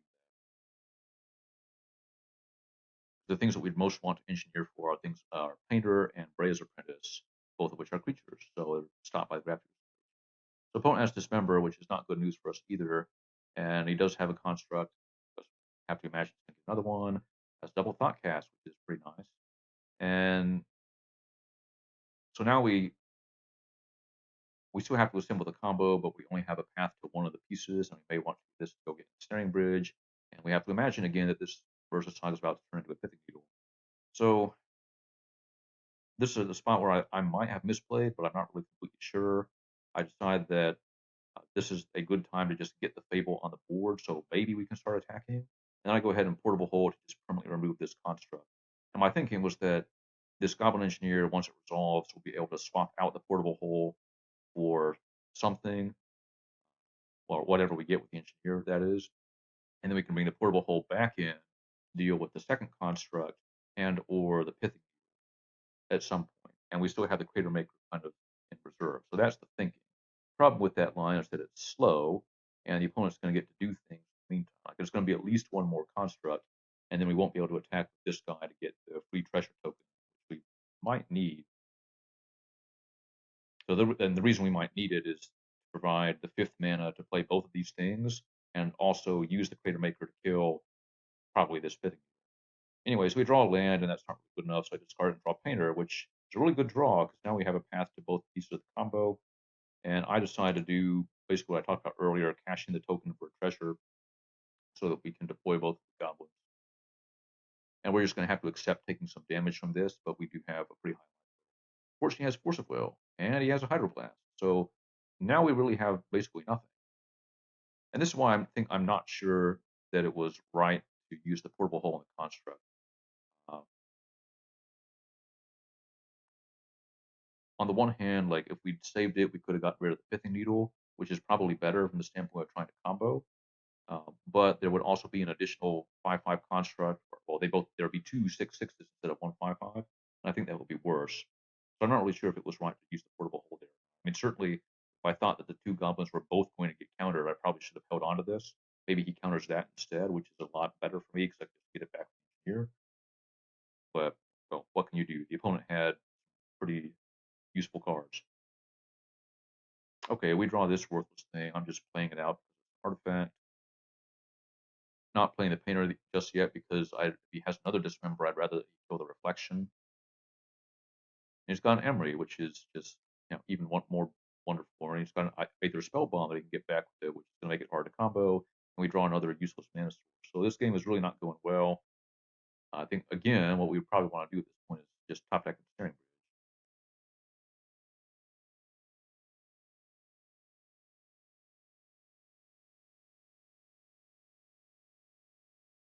Yeah, so okay, and this is one of the differences between the blue, like this is 8 cast, not the blue painter deck, but like the main difference between Emery and Goblin Welder is that Welder just kind of exchanges one thing for another, so it doesn't really pull you ahead on resources. Whereas Emery, you actually get basically a new card on the board. And you can kind of see that playing out here. I mean, he has a much more stocked graveyard anyway. Um, but he's just able to just accumulate value. Whereas if we had a welder, the best thing we'd be doing is swapping out the portable hole and then getting it back the next turn, and it's not quite as good as just drawing 2 cards, getting fire. Anyway, so here you see the other reason why I was kind of skeptical that maybe we didn't make the right decision of portable holding that construct. If we had waited and just gotten the needle, then this top deck grindstone might actually have won us the game. I mean, okay, what would probably actually have happened is that we would have died to the 2 large constructs by now. But assuming that we solved that problem, then we would have just been able to top deck the win. The way we played it, we did not give ourselves the chance to top deck.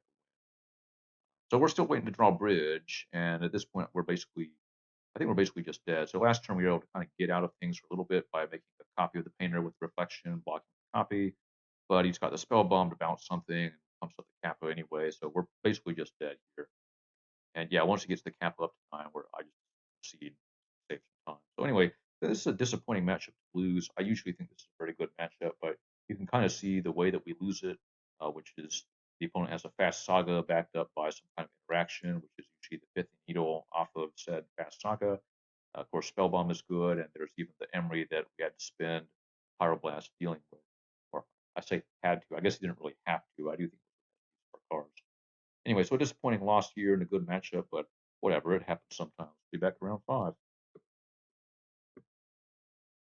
Okay, round 5, game 1. This is our first hand, and and if you believe that the top card of the deck is a land, preferably a fetch land or an ancient tomb, this hand is really good.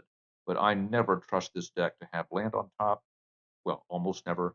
And if we don't have land on top, this hand does not do really much. So I decided mulligan, and this is why I don't really like mulligan. This hand is arguably even more awkward than the last one. So it does do one nice thing, which is that we get to play the Fable out on turn 2, and that may be helpful. We do have a Red Blast for up to some kind of combo, but we give up all of our red mana by cashing this Lotus Petal. So we're only going to get 1 red spell potentially. But the thing that I like about this is that we're going to be able to get 2 more draws at a land with the Fable. And the reason why getting a land is important is that with the 2 sagas, we'll at least be able to get a construct. So I decided to keep this, and I've pretty much always bottomed the Soul Guide Lantern if I don't know what the matchup is. I mean, in this particular case, you might argue for keeping it because it's an artifact to make the constructs larger, but I kind of would prefer to get the Karn, which is just a more impactful card, and hopefully we can draw into lands 3 and 4 or Ancient Tomb number 1 with the Fable.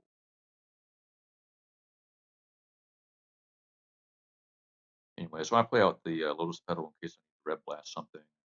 Maybe get the opponent to think that I'm playing 8 cast. So he reveals Elvish Spirit Guide at once upon a time and plays a Chrome Box, imprinting a Natural Order, which isn't something you see every day, and then slams a Trinisphere. So, well, we want to draw land, and we don't draw land. Amazing. But we do have enough to just play the Fable, and hopefully we can get some treasure tokens to play through the Trinisphere.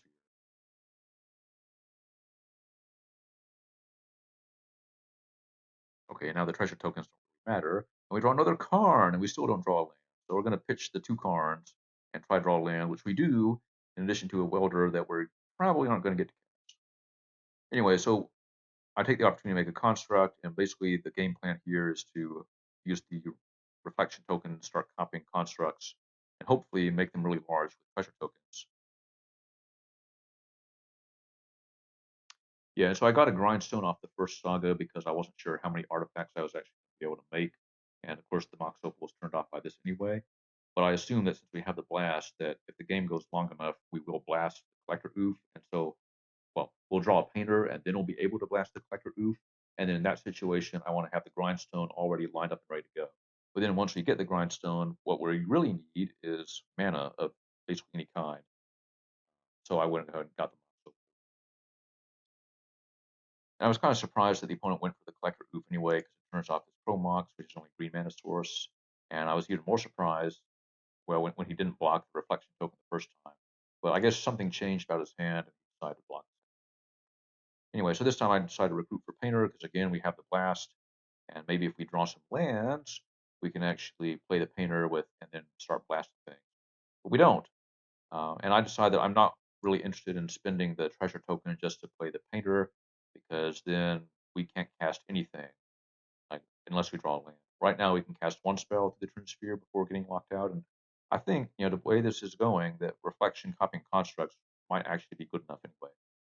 So that's what we try to do, and looks like it's good. So opponent hard cast a Spirit Guide and then goes to so kind of weird game. This is obviously the kind of mono green dinosaur stompy type deck that's been popping up, which is a really neat deck. I think it's cool that a deck like that exists, but it doesn't look very impressive here. Anyway, as for the sideboarding,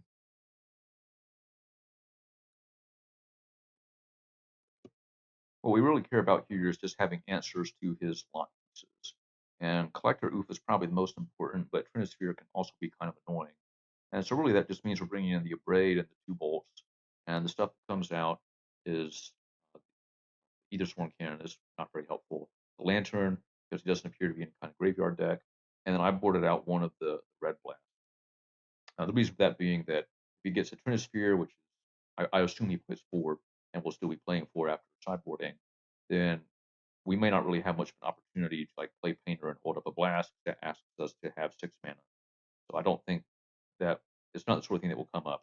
We're probably more likely in that world where he has Trinisphere to do like play a Painter and then blast a permanent, in which case it's kind of the same thing as the Bolt. And then the advantage of Bolt though is that you don't have to have a Painter in order to kill a Collector Oof or whatever random creature you happen to come up with. So that's the plan. Most of our cards are pretty strong. I think Karn could be good. We saw him using the Chrome Mox for green mana. I think it may be useful to be able to use Karn and get maybe a liquid metal coating at some point if possible, or portable holder, or heck, even Pithing Needle, but maybe even a Snaring Bridge. So like there are all these possibilities where I think I'd like leaving the Karn. Anyway, so that's the sideboard. We'll be back for two. All right, so this is the first hand we're looking at, and there are some things to like about this in certain matchups, but not one where you might get Trinisphere on turn 1. So we're going to move since we don't have the way to get 3 mana. Okay, and this is considerably better. We have plenty of mana. We've got Urza's Saga to make constructs in case he just has a hand with a bunch of lock pieces but no creatures. We have an answer to Trinisphere or Chalice or whatever. We've got Bolt for a Collector Oof. And it's entirely possible that he's got Force of Vigor or some kind of artifact removal. Goblin Welder gives us some counterplay against that. So we're going to bottom the Lotus Petal because it's probably not going to be so good if we get turn 1 Trinisphere or turn 1 Oof or something. The opponent has this pretty, what seems to me like a bizarre line of pitching Spirit Guide to play an Ignoble Hierarch. I assume this means that he really wants a permanent green mana source, and if that's the case, I want him not to have a permanent green mana source, so I just bolted. This is not really how I want to be using the Lightning Bolt in this matchup, but the way the opponent played, I think it's the right thing to do. And we don't really care about the unlicensed first just at the moment. It's possible that, I mean, obviously it interferes with the Goblin Welder, but we'll probably be able to abrade this at any time if we want to. But there are also things that we might prefer to abrade, like Trinisphere, Collector Oof, Pithing Needle, may even have a Null Rod. So there's really no rush to deal with the first opponent.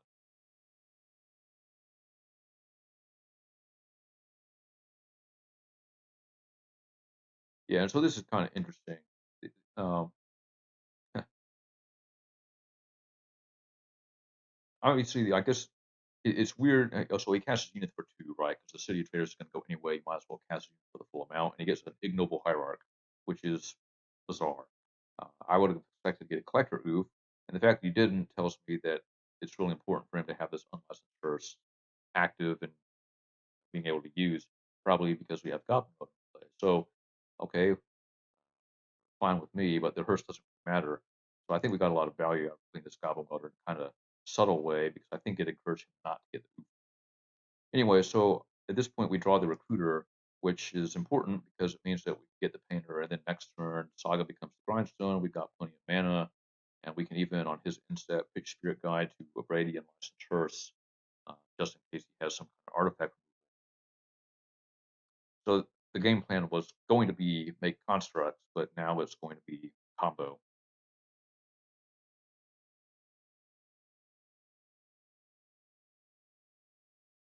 Yeah, not very impressive when you're finding Elvish Spirit Guides on turn 5 or whatever with Once Upon a Time. So I decided to go ahead and just do the plan, abrade the hearse, cast the painter, and see what he has.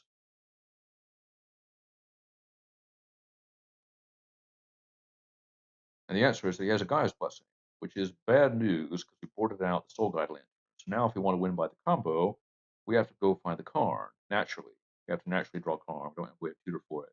And we spent our Urza Saga without making any constructs. So we got a bunch of 1-power creatures too, so it's going to be hard pressed to win by combat damage.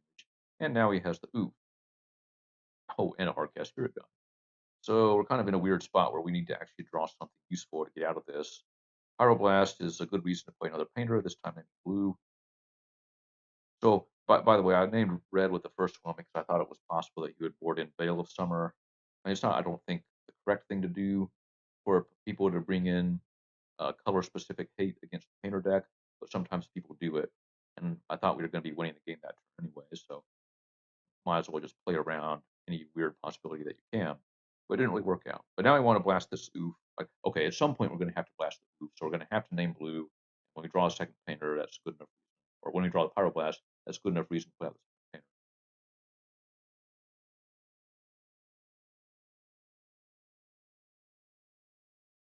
And the other reason why I want to do that is that we saw in game one he printed a natural order, so I assume that he still has that in the deck. He has to cast it, so I really do want to be able to blast one of those cards.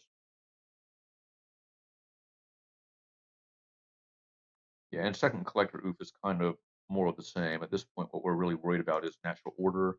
So the pyroblast is basically earmarked for that. I'm not using it, especially now that he has a second collector oof. I'm not going to just blast the first one or blast the second one until I have another piece of removal and a way to actually exile his graveyard, deal with the guy's blessing. But fortunately, draw Goblin Engineer. I mean, okay, I say fortunately, it's not actually that good because the card that we're most like want to get is Breya's Apprentice to like draw cards, quote unquote.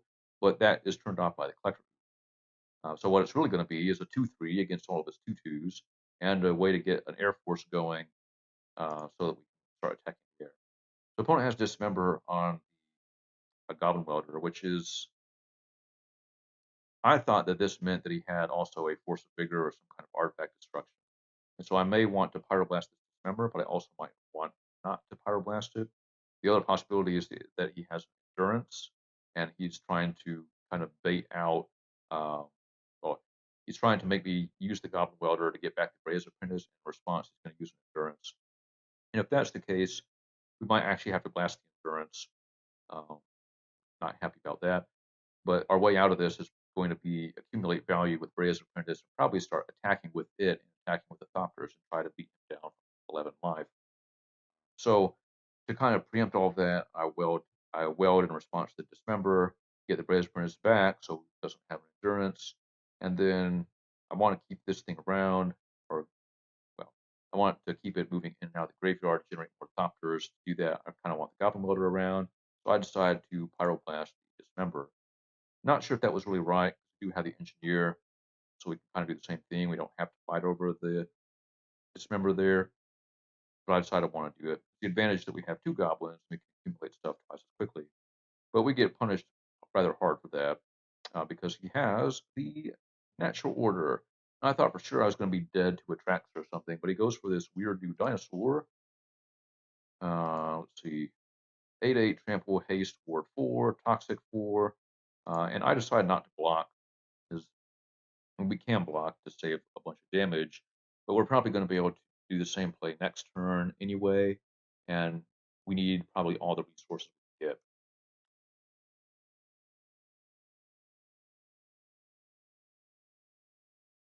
Okay, and then we are extremely lucky, like unspeakably lucky, to top deck the Karn here because we have in the sideboard an Ensnaring Bridge, and we have just enough mana to cast it. So that's what we're going to do, and we have 0 cards in hand. We're going to go ahead and get an attack with the 1 Thopter here, because what we can do now, we can draw up to 1 card in hand, attack the Thopter, then play whatever we draw, go back down to 0 cards, and stop him from attacking. And if he has some kind of artifact destruction, we have 2 goblins to fight through it. We were extremely lucky to have that top deck there. Yeah, and so since the card is protected, I'm just getting, I'm getting stuff with it, and it doesn't really matter all that much what we get. We don't really have any great options in place of Collector Oof. So I go ahead and get the Soul Guide Lantern anyway, because if the Thopter plan fails and we have to go back to the combo plan, then we are going to have to deal with Guy's Blessing. So I'd rather just have the Soul Guide Lantern already on the board and moving in and out of the graveyard with goblins rather than getting something like a Ether Sworn Cannon, which I don't think matters at this stage of the game. But we just kind of go back and forth for a little bit, and we're trying to kill him with Thopters before he draws something to deal with the Snaring Bridge. And since we have this extra artifact in the form of the Soul Guide Lantern, we get to actually accumulate Thopters instead of just swapping them out for the Brazen Printers, which is nice. And well, we're able to do that without giving up a combo piece. So I kind of want to keep the combo pieces on board. Anyway, so opponent has nothing. He's got a Chromox that's useless against Karn, and he printed another huge dinosaur on it. So we were kind of lucky. We were kind of lucky to win that, but oh well. So 1 round 5, we'll be back for round 6.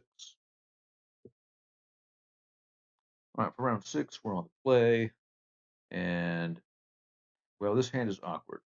Normally, I would just immediately mulligan this hand because we have to draw mana. We do basically like once we spend the 2 fast mana pieces, the hand does basically nothing. But I'm keeping it because I recognize this user as someone who plays a lot of elves, and literally every single card of this hand is good against elves. And if we do happen to draw, you know, a land, preferably an ancient tomb, or 2 lands, then this hand can do a lot of good stuff. We got the turn 1 grindstone. If he looks like he's playing, if he looks like he's setting up for a glimpse of nature type turn, we already have the canonist. If it looks like a crater hoof, we got the snaring bridge. We already have the combo. So I decided to keep here and take a chance and just burn out the grindstone. The other, okay, we could play the canonist, but I'm not 100% sure he's playing elves. It's just something that I know this guy plays a lot of. So I'm just taking the path that doesn't commit me too hard to any particular card. I also don't really want to use the fast mana if I can avoid it until like the last possible. Anyway, so we see that he is playing elves, but it's the Reclaimer version. And the problem with that is that Canonist, Bridge, and so on are not quite as good against Reclaimer as they are against Nettle. And we don't draw the mana. Of course. Why would we? We do draw the Bolt, and I just take the opportunity to get the Reclaimer off the table in case he was relying on that to find Kaya's Cradle or something.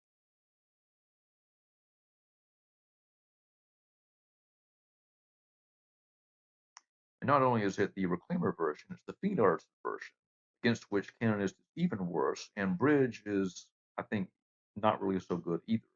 Like this is like the worst possible build of elves for the hand that we got, and we still don't draw the land anyway.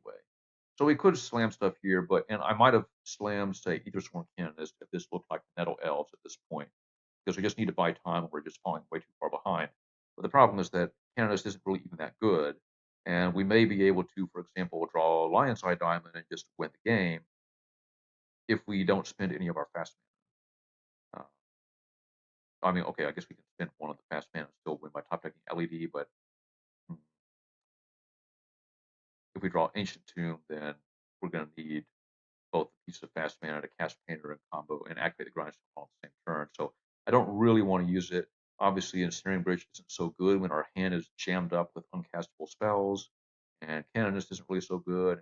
I'd love to cast Crater Maker and kill this thing, but we don't really have it. So I'm just waiting to draw the mana.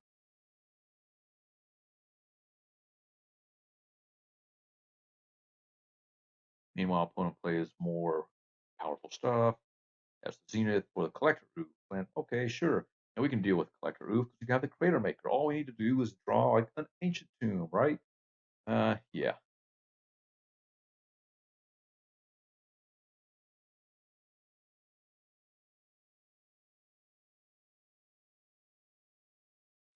No land. At this point, I decided to just play out the pedal because it doesn't really matter one way or the other. It's shut off by the Oof.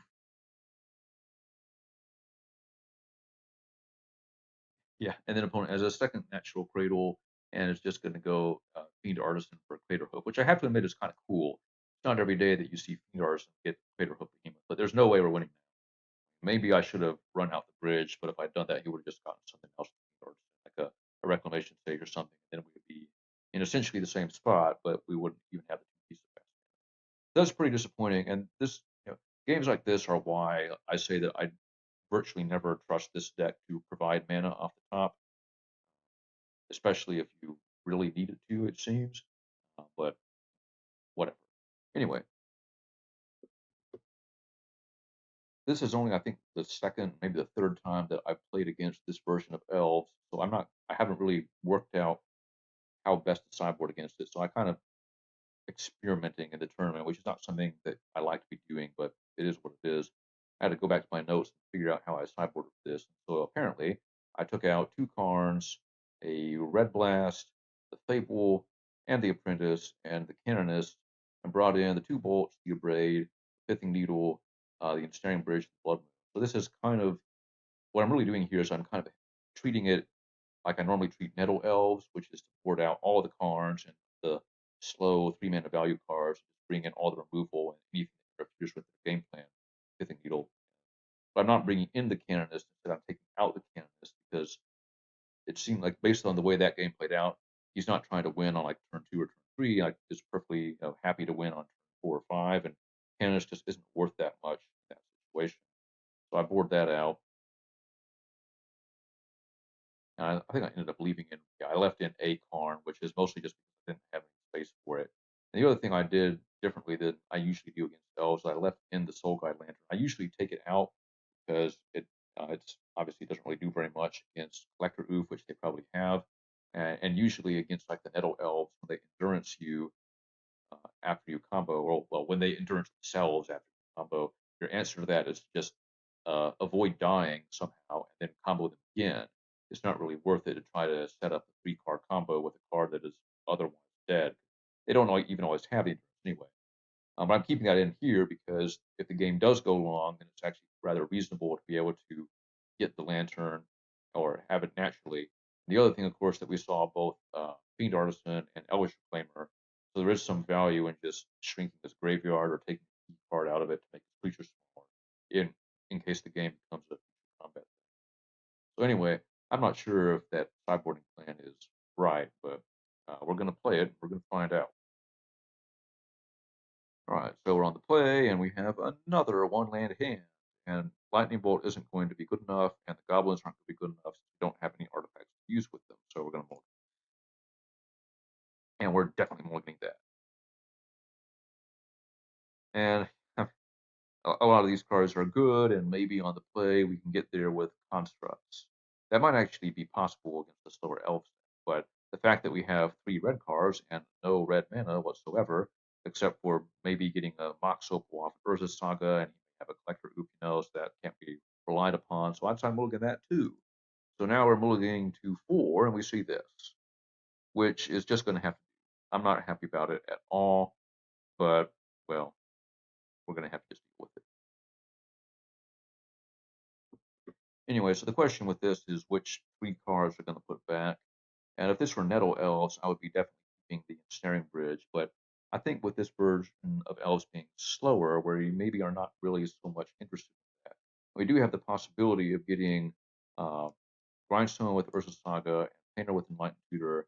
We do have a fair bit of mana to do that. In fact, that's probably it's what I went with, so I do think it's the best plan because if we play the Ensnaring Bridge, well, okay, if we keep Ensnaring Bridge, then we're really kind of committing to keeping the city and 1 other land. And then what is the other card that we keep? Well, probably the Enlightened Tutor, or it could be the Saga. And if these are the 4 that we're keeping, then how do we actually win the game? We have to naturally draw a combo piece, and then Enlightened Tutor for the other one, and we're only going to have 3 mana at any time. On the other hand, if we don't get the bridge, then it allows us to get the Ursa Saga.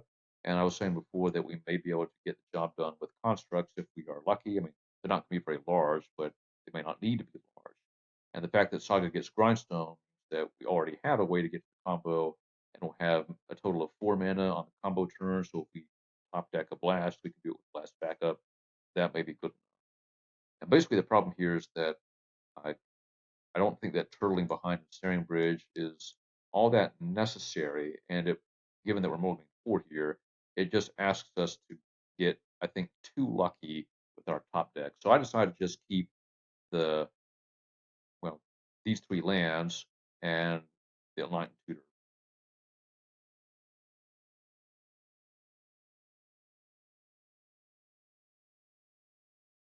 and we're just going to hold up the tutor because we boarded out.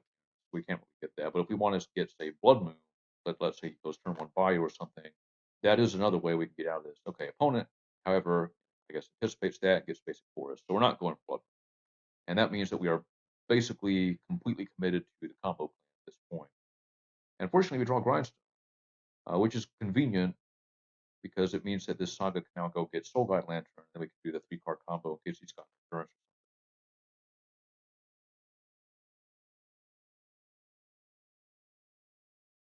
And at this point, I assume it's possible for the opponent to be playing Force of Vigor, but we're basically are just never beating that card anyway. That's why I was okay with just running the Grindstone there. Instead, we have a different problem, which is that next turn he's going to be able to Fiend Artisan for Collector Oof, and until the draw step, we didn't have an answer for it. So we do draw the Crater Maker, which is good. And if I assume that he's going to get a Collector Oof, then we kind of have to play the Crater Maker this turn, and then hold it up to kill the Oof. He's got 3 cards in hand, so if he's got, well, the question is, what exactly are we going to kill? Because he has the Fiend Artisan on board, so that's an onboard way to get the Collector Oof. So maybe we want to kill the Fiend Artisan. But if he has in hand a Green Sun Zenith, or if he just has the Collector Oof in hand already, or if he's got a Once Upon a Time that finds a Collector Oof, then we might actually prefer to not kill the Fiend Artisan now, and instead wait with the Crater Maker to kill the Collector Oof. And that's what I end up deciding to do. Which, now that I'm watching this game again, that was probably incorrect because there's no telling what he could get with this. It could be something else. Like we even saw him get a Crater Hoof last game. So maybe I should have just killed this on the side and gamble that he's not going to have another way to get 2, but whatever. Anyway, this works out pretty bad for me. So he has a Once Upon a Time that shows Endurance, which is actually uh, it's not the worst thing in the world because, like I said, we're going to get the uh, Lantern with the first Saga. The problem with that is that we're not going to be able to play that. We're going to have to Enlighten Tutor for Painter, and when we cast Painter, we won't have the mana to activate Grindstone unless we get something other than Lantern with the Saga. Like if we get Mox Soap or LED with Saga, then we can combo next turn.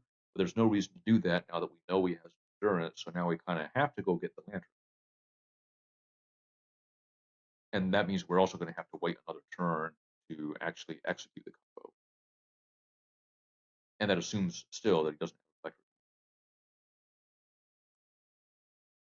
So instead, he has Grist, which I was kind of surprised to see. And he just makes Insect. And the problem here at this point is that when he searched up the Grist, he sacrificed a creature. So now the Artisan is a 2/2. And I figure that if he's not going for Collector Oof, there's probably a reason for it. But we have to. There's a risk that he mills over another creature, and the Fiend Artisan becomes a 3/3, and we're no longer able to kill it. And so I decided that if he had an Oof, he probably would have played it. Tells me that he doesn't have it, so I'm just going to assume that we only have Endurance. So I take the opportunity to just kill the Fiend Artisan. And well, given the way it played out, obviously we really wish we killed the Fiend Artisan before. Because now the problem is that on the one hand, we have to put the Painter on board to combo, make him use the Endurance, and then snipe his graveyard with the Soul Guide Lantern. And then we have to combo again. But that means that we give him a turn in between the 2 combo attempts. Now he's got the Grist, so he just kills the Painter. So now we have to find like a Goblin or a second Painter or something. And I kind of figure at this point that what we may actually have to do, So I like Tutor for Ensnaring because there's not really any sense in going for the Painter because we're not going to be casting it because it's just going to die to the Grist. And we don't have the mana to combo. So we're going to need to draw resources, cards of some kind, and hopefully they'll be useful ones in order to get out of this situation that we're in. And constructs probably aren't going to get it done because the reclaimers are 3/4s now, and we know he's got another 3/4 in hand, and we're probably not getting our constructs large enough to deal with that. I mean, okay, we can if we make 2 constructs get an artifact, but it was already too late to make 2 constructs. So we're only going to get 1, and then it's going to be a 3/3, and that's just not going to be good. So I decided to go get Ensnaring Bridge with the idea that I play it and then just kind of turtle for a while hope that the opponent has absolutely nothing, no way to deal with it, and then hopefully draw into some useful stuff. But like an idiot, I forget to put mana off my Urza Saga, so I'm not going to play the bridge this turn. And at this point, I decided that I was hungry. I wanted to go eat. I just conceded, which wasn't really, I think, the correct thing to do because we probably could have gotten another turn here, unless he's got natural order. Like we take 7 damage, we go to 6, we untap, and we play the bridge, and then maybe we get out of it with that. But I don't know. Bridge isn't even necessarily the end of the game. He's gonna be able to attack us for 1 every turn with the ignoble hierarch. So, we're probably not winning this game. Anyways, this is another frustrating loss. I think it would be nice not to pull again to 4, and I think it'll be. I do think it was a misplay not to just immediately kill the Fiend Artisan. I think when we are so low on resources due to mulligans, I think we have to just take some chances and just assume that his path to Collector Oof is the Fiend Artisan, in which case we should have just killed it. If we'd done that, then we would have been in a much better situation.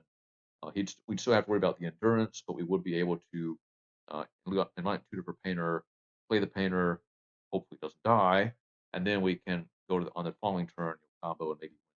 But whatever. So we learned something. And like I said, I haven't gotten a lot of experience playing against the Fiend Artisan version, and every little bit helps. So anyway, we'll be back for round 7. All right, we're on the draw in round 7, and this hand is kind of awkward. On the one hand, like we do have our path to the combo. It's going to be Karn for Grindstone, play the Painter. We've got Welder for a backup to do that, and we have this Lantern, which is probably going to be useless, but it at least gives us something to weld out for the Painter, assuming the Painter gets killed somehow. And if the opponent's playing some deck against which Karn is good, then this hand's actually pretty strong because we get to play Karn on turn 2. So I decided to keep this. I think that's perfectly fine, although it's not the most consistent of hands. And the opponent thought seizes me off of a basic swamp. And my first thought was that this is the mono black helm deck where Karn's actually pretty good because it shuts off the helm and chrome box, whatever Karn things they may have in their own sideboard. But instead he takes the Soul Guide Lantern, which just screams Reanimator. And that's not good news because this hand is way too slow to beat Reanimator unless we get lucky. So we have a couple ways to approach this turn here. If we assuming that it's Reanimator, we could play the Goblin Welder with the plan of next turn playing the Painter and then welding the Painter out for the Soul Guide Lantern. Especially since he drew a second Painter, we'll guarantee that on the following turn we will be able to weld something unless he kills the Welder. But the other plan is to play the Painter just because, not just because, play the Painter because with the second Ancient Tomb, we can possibly just top deck the Grindstone next turn and win, or we can next turn play Karn, get Tormod's Crypt out of the sideboard, and get our Graveyard Hate that way. And I decided to go for the Painter line because regardless of which of those 2 lines we take, we're going to be getting Graveyard Hate on board next turn anyway, so it's kind of the same thing as far as that's concerned, whether we play the Painter or the Welder. But since we play the Painter, we give ourselves the additional out of top decking the Grindstone, or for that matter, top decking a Red Blast to counter something or kill a large creature if he's able to put one in play. So I decided to play the Painter. And we named blue so that we top deck a Blast and it will be good. We just have to hope the opponent does not do anything, that he doesn't put a creature on the board. So he's got the Fatal Swing with the Gristlebrand, and he can't do it. He can't put the Gristlebrand in play. So he just Karn, and it has to be for Tormod's Crypt. We play it, attack for damage, why not? And hope that we get lucky again. And we do. In fact, we get so lucky that the opponent concedes. And that's about the best outcome you could ask for. Best way to win the Reanimator matchup is to steal game 1, and we managed to do that. So I'm pretty happy.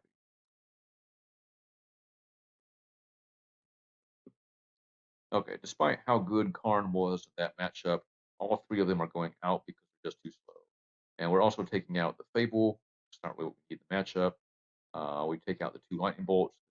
Those also aren't really what we need in the matchup.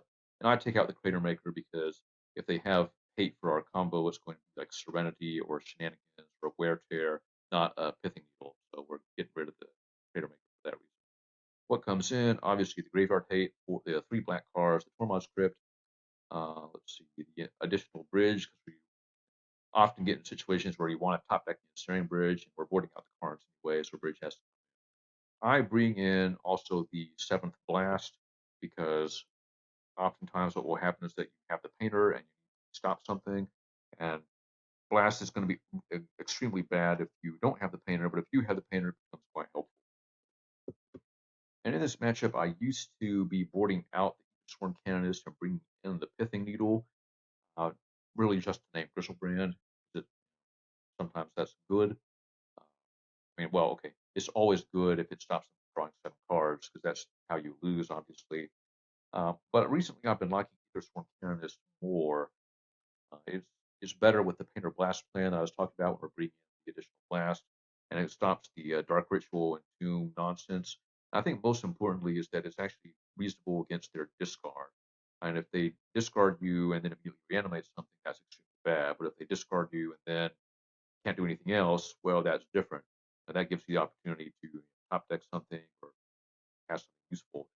And it stops their most ridiculous starts. Whereas Pithing Needle is only good against Gristlebrand, and depending on what his draw is, it may be Sarah's Emissary or maybe even Atraxa these days. So I don't think I like Pithing Needle as much. I've never really liked it. It was just something I brought in, had it in the deck, and I thought that it was better than Canonist. But I'm not so sure about that anymore. So I've been kind of experimenting with keeping Canonist in the deck, and I've been happy with it a few times. As a one of, it doesn't really come up that much. It's pretty. I don't think it's ever something you didn't mind tutor for in this matchup, but as a random one of the top deck, I think it's better than the Needle. So anyway, game 2 coming up. All right, on the draw, of course, for game 2, and this hand is way too slow and doesn't really do anything anyway. And this hand is also too slow. I'm not sure I would keep this even if we had a white source cast Light Tutor. I assume he's going to hit me with discard. If he does, he takes the Light Tutor, and then this hand is, again, like the last one, too slow. We don't do anything until like turn 3 when we have Painter with Blast back. Probably by that point, we're dead. Opponent has mulligan so far to 6, so that's helps some, but not enough to keep that. This hand, however, is great. Unfortunately, we don't get to keep everything in it, which is too bad because all of the cards are good. So obviously, we keep the Fairy Macabre, and we're going to keep some of the lands. We are definitely keeping the Plateau because it casts a Might Tutor or Ether Sworn Canonist if we top deck either of those cards. And then it's just a question of what else do we want to keep. And I think we should keep the Urza Saga for a couple of reasons.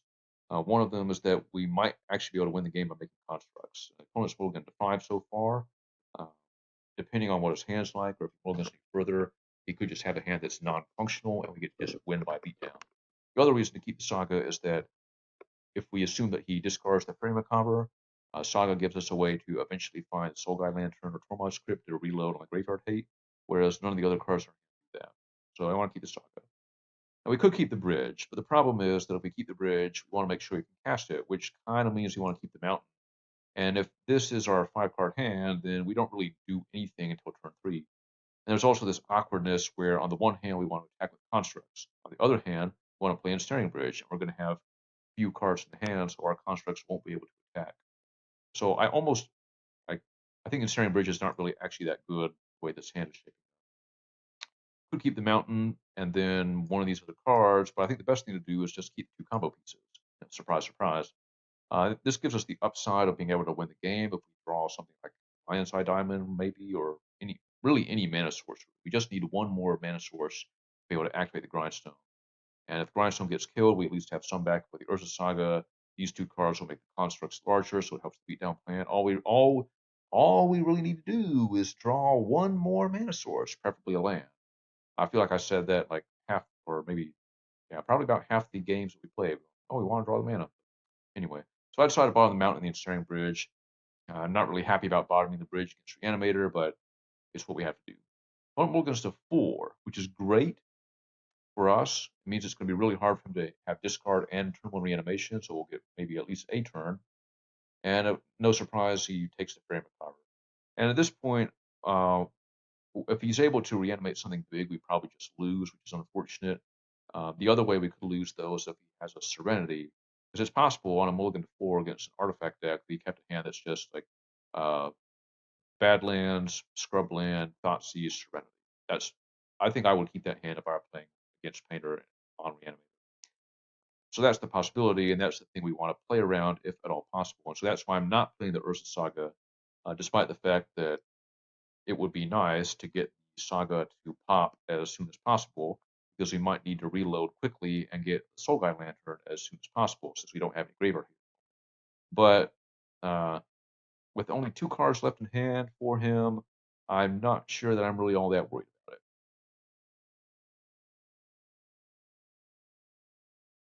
Like, it would have to be exactly Entomb, Reanimate, and he'd have to top deck a land, so he would get 1 draw step and do all that.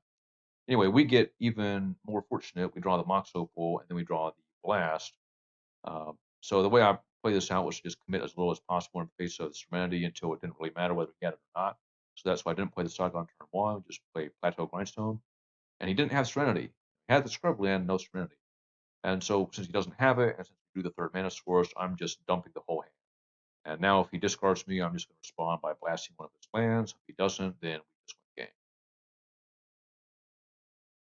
Okay, and opponent concedes since he sees that we have the combo.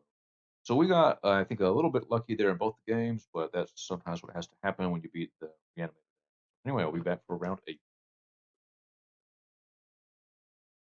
All right, round 8, second to last round. We're on the draw here. This is first of the 7-card hand, and it's just, and the upside just isn't here. So that this hand could do a couple of things, which would be to play Saga and start making constructs, but then maybe that isn't good enough, or it could play turn 1 Welder and then play Saga, start making constructs, but then we don't really have anything to use the Welder with. We can't cast Lightning Tutor, and sure, we could eventually get Grindstone, but we can't really be sure of drawing the rest of what we need. And we also, of course, have 5 lands here, and we probably are just going to lose the game if we draw an additional. So we have pretty much better hands to deck, so try to find one. This is not one of them, obviously, for pretty much the opposite reason. Too few lands.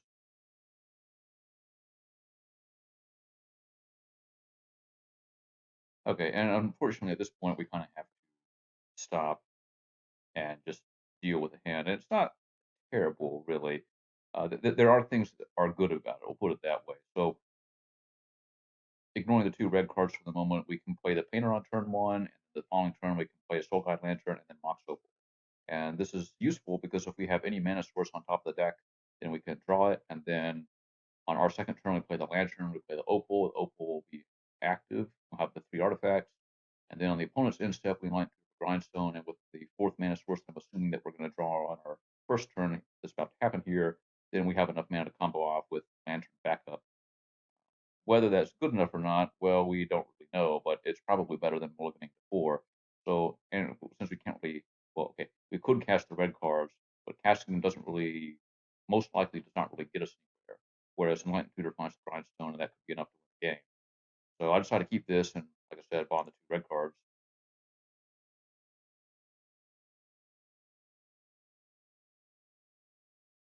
And I see the ignoble hierarchy here, and there's a couple possibilities. We saw earlier the Mono-Green Stompy deck that had ignoble hierarch, but I don't think that deck plays Windswept.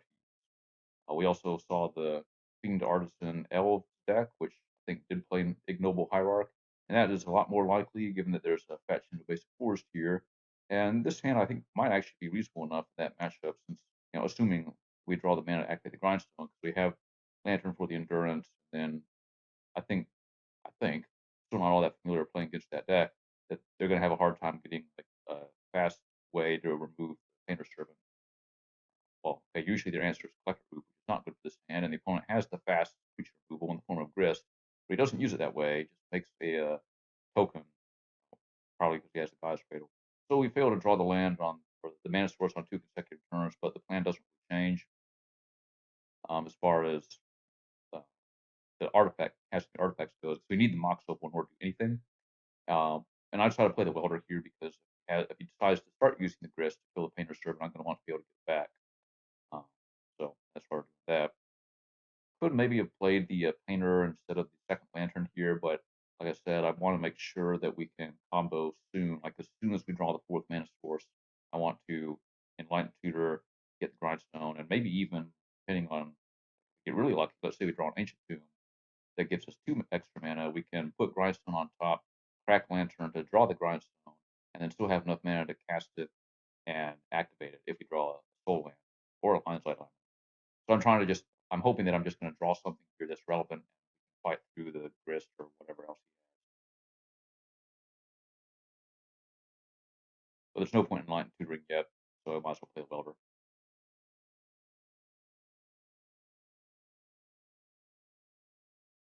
And I thought I was kind of surprised with this that he wasn't using grist to kill my stuff, but I guess the mana is more valuable to just make little tokens to feed the natural order of power the guy's cradle. And of course, we lose so hard at Crater Hooking here that it's not even funny. Um, but anyway, that's how it goes sometimes. So on the sideboarding. So like I mentioned earlier, I don't have a whole lot of experience playing against this version of Elves, so I don't know. I haven't settled on a good sideboarding plan that I like. And like the question is, do I treat it like the combo Elves with like Nettle Sentinel, where either Sworn Cannon is good? Uh, do I bring in the additional bridge to stop the Crater Hook Behemoth like we must in that game? But when I played this matchup earlier in the tournament, I also lost game one to Natural Order for Crater Hoof. And then post board game, we lost just regular mid range stuff, and it looked to me like it was possible that he just sideboarded out the natural order Crater Cliff side of the deck. And if that's the case, then we don't really need a whole lot that's special. And either one Canis is less valuable because you're not trying to cast a bunch of spells in one turn with like a glimpse of nature. I think we probably do want to keep the lantern. But I'm still kind of feeling my way through this. So I ended up deciding to take out two of the cards, but not all three of them. I wanted to leave one in because if we leave one, it's kind of like leaving. We still have access to the grindstone, the Tormod's Crypt, like whatever else you want to leave the sideboard. If we keep a card on the deck, so I don't really want to cut all of them. It basically like it's the fourth copy of the first card. The one that's left is the fourth copy of grindstone, and also the second copy of Soul Guide Lantern Tormod's Crypt effect. That might be important. I decided to cut the Canonist because I don't think we're not going to be really concerned about stopping some turn where he casts a lot of spells. Like you could just cast one if it's natural order and we're still dead, and it's not a Nettle Sentinel type deck. And what else? I cut the Fable. Just I don't well, I didn't think it was going to be all that useful, and I cut one of the Blast because it's not a blue deck. I bring in the the notes here. Okay, the Pithing Needle, name Grist or Fiend Artisan, the two bolts to kill whatever happens to the board. I decided to bring in the second bridge. So I am kind of worried about Crater Hoof. I'm not really worried about Allosaurus Shepherd, which is the other reason to bring in the Ensnaring Bridge. I haven't seen that, I think, out of these decks yet. But I still want to make sure that we have the bridge. And I think Karn for bridge is probably going to be too slow, but so I want to. I'm not sure if that's correct. And I also brought in the Blood Moon because it is nice to be able to shut off Cradle, and you have to assume that he's got Bayou and maybe even Savannah or something like that, and shutting off the mana could help a lot. But it's also not really the end of the world. It's not well. The Blood Moon isn't lights out against the opponent. We've already seen the ignoble Hierarch. Don't know what other things he might have, and if he just gets a single basic forest, then he can still like use uh, Fiend Artisan to just search creatures out of the deck without having to cast them. So you don't in that world, Blood Moon isn't necessarily doing all that much. But I brought it in anyway. I'm just kind of experimenting to see which cards are good. All right, so game two, we get to be on the play this time, and this hand might be okay against like an Echo of Aeons type deck or some kind of combo deck that relies on casting a blue card, but that's not what we're up against at all here. So this hand, the only thing this hand that does that really matters would be to make a few constructs, power them up, and then do nothing. So that's not going to work. So I mulligan this one, and we get this. So I feel like I'm kind of obligated to keep this hand, even though I'm not really excited about it. It doesn't have any removal, but we have Karn, which I'm not sure at this point whether it's good in the matchup or not. Things that we can get with it: Portable Hole, Canonist, the Grindstone with Metal Coating, Tormod's Crypt. So not really the strongest selection necessarily.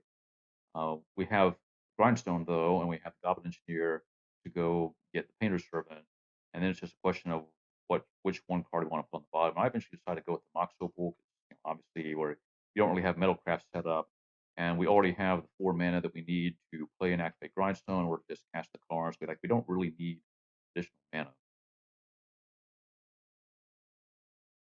And this gives us a nice sequence where we can play the Grindstone turn one, Engineer on turn two for something, and then on the third turn get that card back unless the opponent's able to stop it.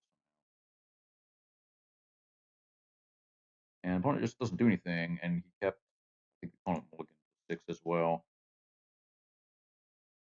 Yeah, opponent mulliganed 6.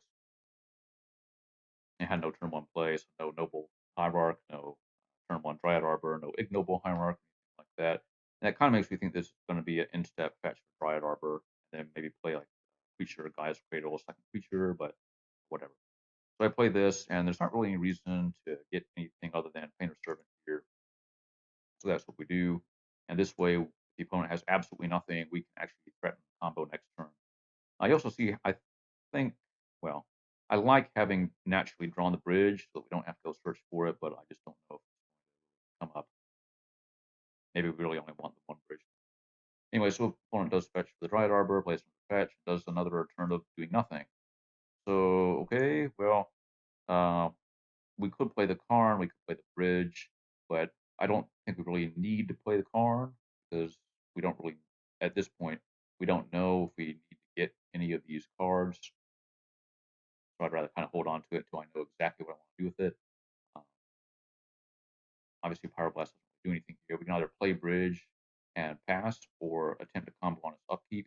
I decided to go for the combo.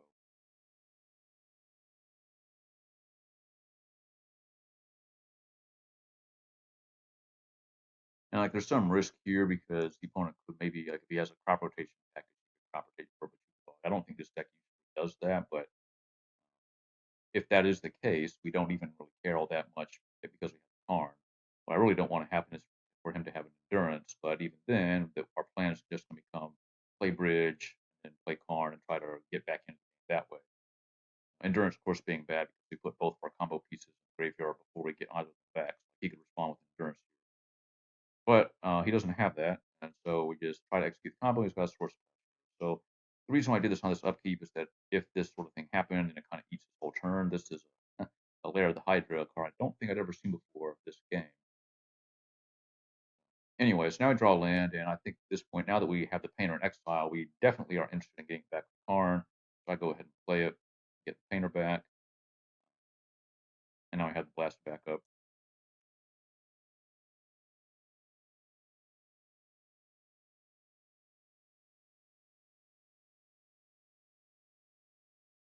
Yeah, and so the opponent knows that we are trying to get the combo, so plays Collector Oof, reasonable enough, and draw conveniently enough the Lightning Bolt here with Oof. So at this point, I kind of assume that he has endurance or will have one possibly by the time we set up the combo again. And I'm not really worried about the Karn getting killed because we can block the Dryad Arbor if he wants to attack with it and then bolt the Oof. So I decided to just go ahead and get the turn one script. We can also make a construct to block with each, depending on how we want to tap our lands. At this point, I'm not really sure I want to play the bridge because we may end up wanting to attack with constructs. I don't really want to lock them out under our own bridge. The reason I say I might want to tackle constructs is because the opponent is not really playing very many powerful features. There's no 3/4 Elvish Reclaimer or anything like that.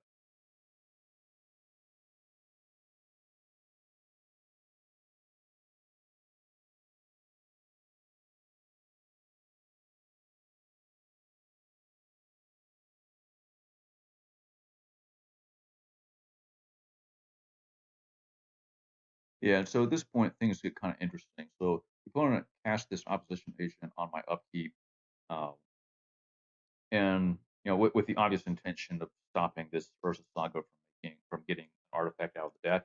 We don't really need it to get an artifact out of the deck, really, but well, in order to like do something relevant. But the problem is that we kind of do want to get just some expendable artifact that we can sacrifice to get the painter, or rather to get the grindstone out of the graveyard. But the thing that I'm thinking about in this situation is the opponent may have Force of Vigor, green card, as his two cards in hand. And if that's the case, then I would rather Pyroblast the Force of Vigor and let the opposition agent resolve, rather than try to blast this opposition agent now, and then he could just respond with Force of Vigor, which on the Urza Saga and the Painter Servant, which should be pretty bad. Although still like not the end of the world because we have the String Bridge, but it would be pretty bad. Um, the other thing to keep in mind here is that the search from Urza Saga is a May ability, so we can choose not to search, and then the opposition agent won't exile anything we don't cast, but I would like to have the artifacts. So I decided that I'm just going to respond to the opposition agent by comboing, and if the opponent tries to break that up with Force of Vigor, which is realistically the only card he's going to have, he's tapped out now, and then I can Power Blast the Force of Vigor and just win the game in response to the opposition.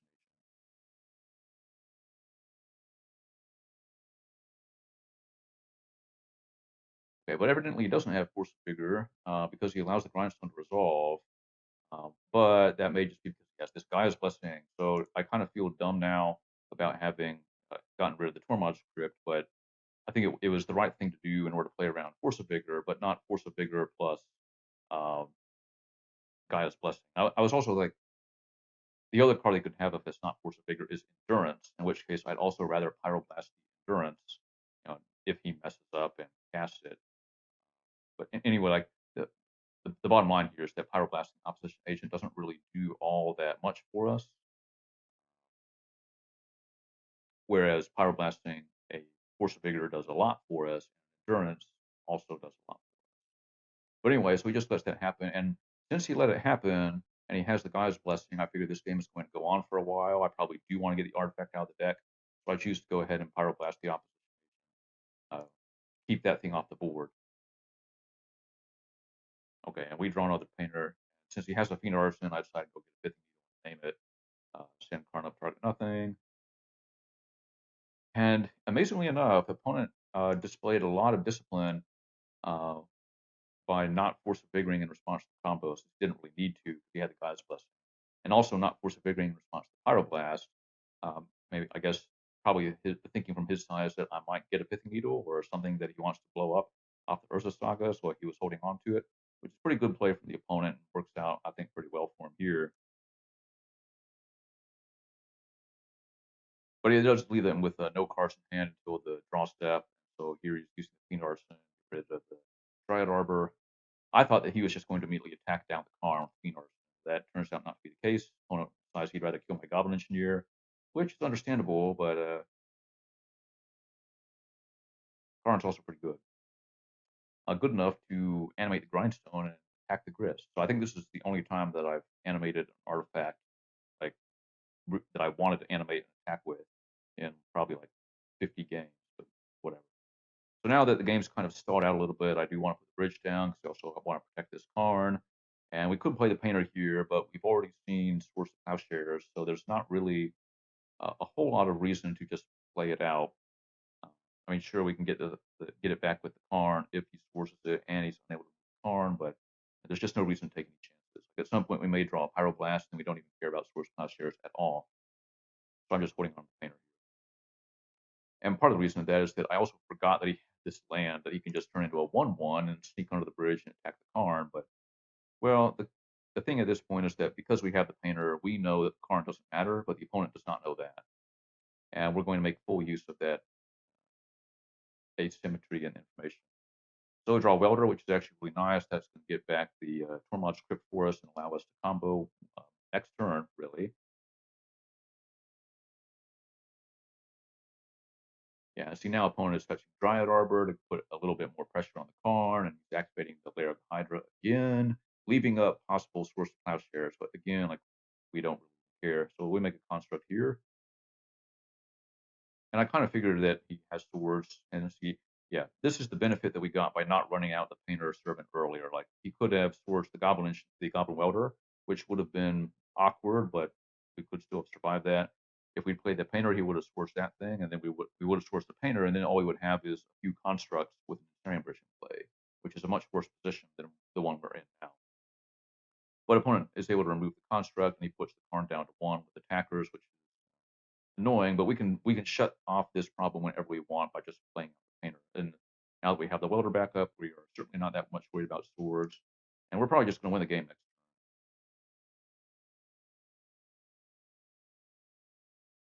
Yeah, and we're not going to have the mana to. Well, okay, we will have the mana to get something with Saga. We're going to get the Mox Opal, so we can do everything with Blast backup or whatever that's worth. Swap the Opal for the Grindstone him, Tormod script in response to God's Blessing trigger, and if he has funny business, we now have Pyroblast on top of all that.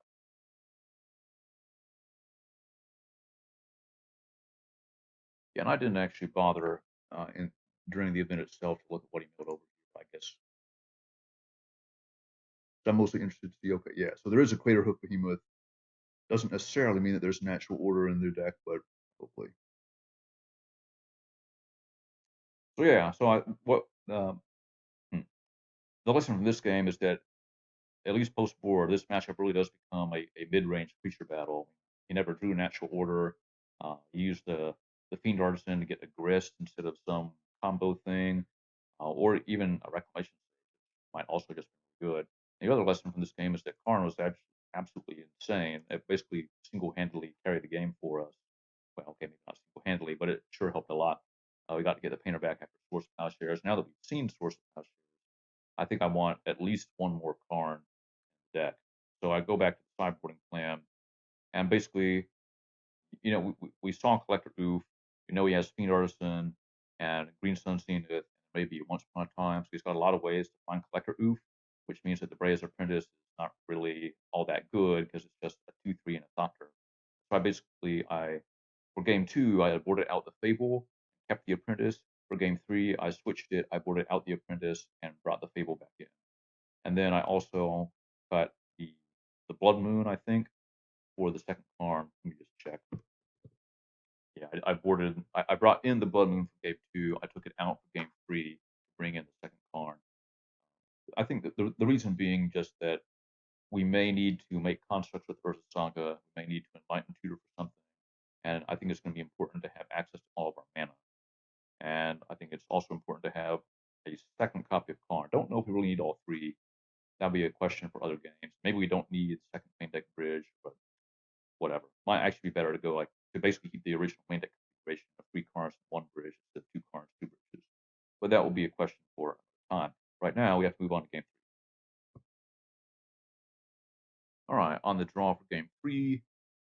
In the actual event, I mulliganed this hand. And I think it's because I look at this and I see that we don't have any removal and it's kind of slow and doesn't really have a great answer to a natural order. The way that we would do that would be to engineer for Ensnaring Bridge, then get the Ensnaring Bridge, and then rely on the 2 sagas to find Grindstone and Soul Guide Lantern. We know we're going to have to deal with Gaia's Blessing, so we have to get the Lantern. But then a lot of that we don't have an answer to it. The Collector Oof that he's probably going to have at some point. So yeah, I decided we don't even have the ability to make fast constructs because we don't have a Ancient Tomb or a City of Traders yet. So I decided mulligan this. But looking at the replay, I think I might actually be willing to keep this hand because it doesn't take all that much help to make this hand good. Like one Lightning Bolt may be enough. Ancient Tomb, I'm not really happy about drawing more mana with this hand, but an Ancient Tomb would allow us to start making constructs quickly, and that may be good enough in the matchup. But that's with the benefit of hindsight. And the actual event, like I said, I'm looking at this. What do we get after mulligan? Well, we get this, which is probably worse. We do still have a way to get all 3 pieces of combo. We got the Painter, and then between the Saga and the Enlightened Tutor, we can find the Grindstone and the Lantern. But the problem here is that the only way we cast the Tutor at all is to use the Lotus Petal, which means if we ever place a Collector Oof, it turns off the Petal and the LED and the Enlightened Tutor because we can't cast it. And that means that we're basically relying on the construct. But at this point, I don't really want to mulligan to 5 because this is a hand that works. It needs help, but it does at least assemble the 3-card combo, and we get to do some other stuff in the meantime. And our constructs will even be somewhat larger than usual because we can just play out the 3 artifacts that we have. So I decided to keep this in bottom 1 of the Ancient Tombs. We only really need 1 here. And the opponent has an Elvish Reclaimer, which really kind of makes me wish that I kept the first hand at top deck the Lightning Bolt, but you can't be sure that you're going to draw the Bolt. Instead, draw this Saga, which is actually makes this hand a lot better because we get to make more large constructs. I'm at the time I wasn't really sure that was going to be enough. I'm still thinking of this deck as kind of a natural order combo type thing instead of a mid-range value control type build, but that's just me not being super familiar with it. Anyway, so the problem here is that we want to play out 1 Lotus Petal so that we can use Enlightened Tutor if we have to, but I don't want to just throw out all the artifacts because I don't want him to go get Collector Oof. Right now, if he has a Green Sun Zenith or something, he might not decide to get Collector Oof because it's only turning off this 1 petal that he knows about. But if we play out 2 other pieces of artifact mana, he's certainly going to get Collector Oof. And I don't really want him to do that just yet. And it's not like we really lose all that much by having a smaller construct. And no surprise, opponent goes to Gaia's Cradle, so I assume he's going to play a few creatures here, and hopefully just not natural order. But it's a Zenith for 2, and he gets the Collector Oof anyway. And when he plays the Zenith, we have to, if we want to use the Enlightened Tutor, we have to do it right then, unless we obviously expect to draw a plateau or a way to get it. But I decided I don't really want to use the tutor because what are we getting that would be helpful? We can't. It doesn't make sense to get the Fable of the Mirror Breaker because we can't cast it. We could get another Urza Saga, but we already have two, and every other card that we might get is an artifact that can't be activated, or like a Painter's Servant, but we already have a Painter's Servant. So I decided to just hold on to the Enlightened Tutor, and maybe we'll get a better opportunity to use it. And also, like if we keep this pedal on board, it makes our constructs larger. At the moment, construct beatdown is the game. And we draw another uncastable card. Hooray! So more construct beatdown.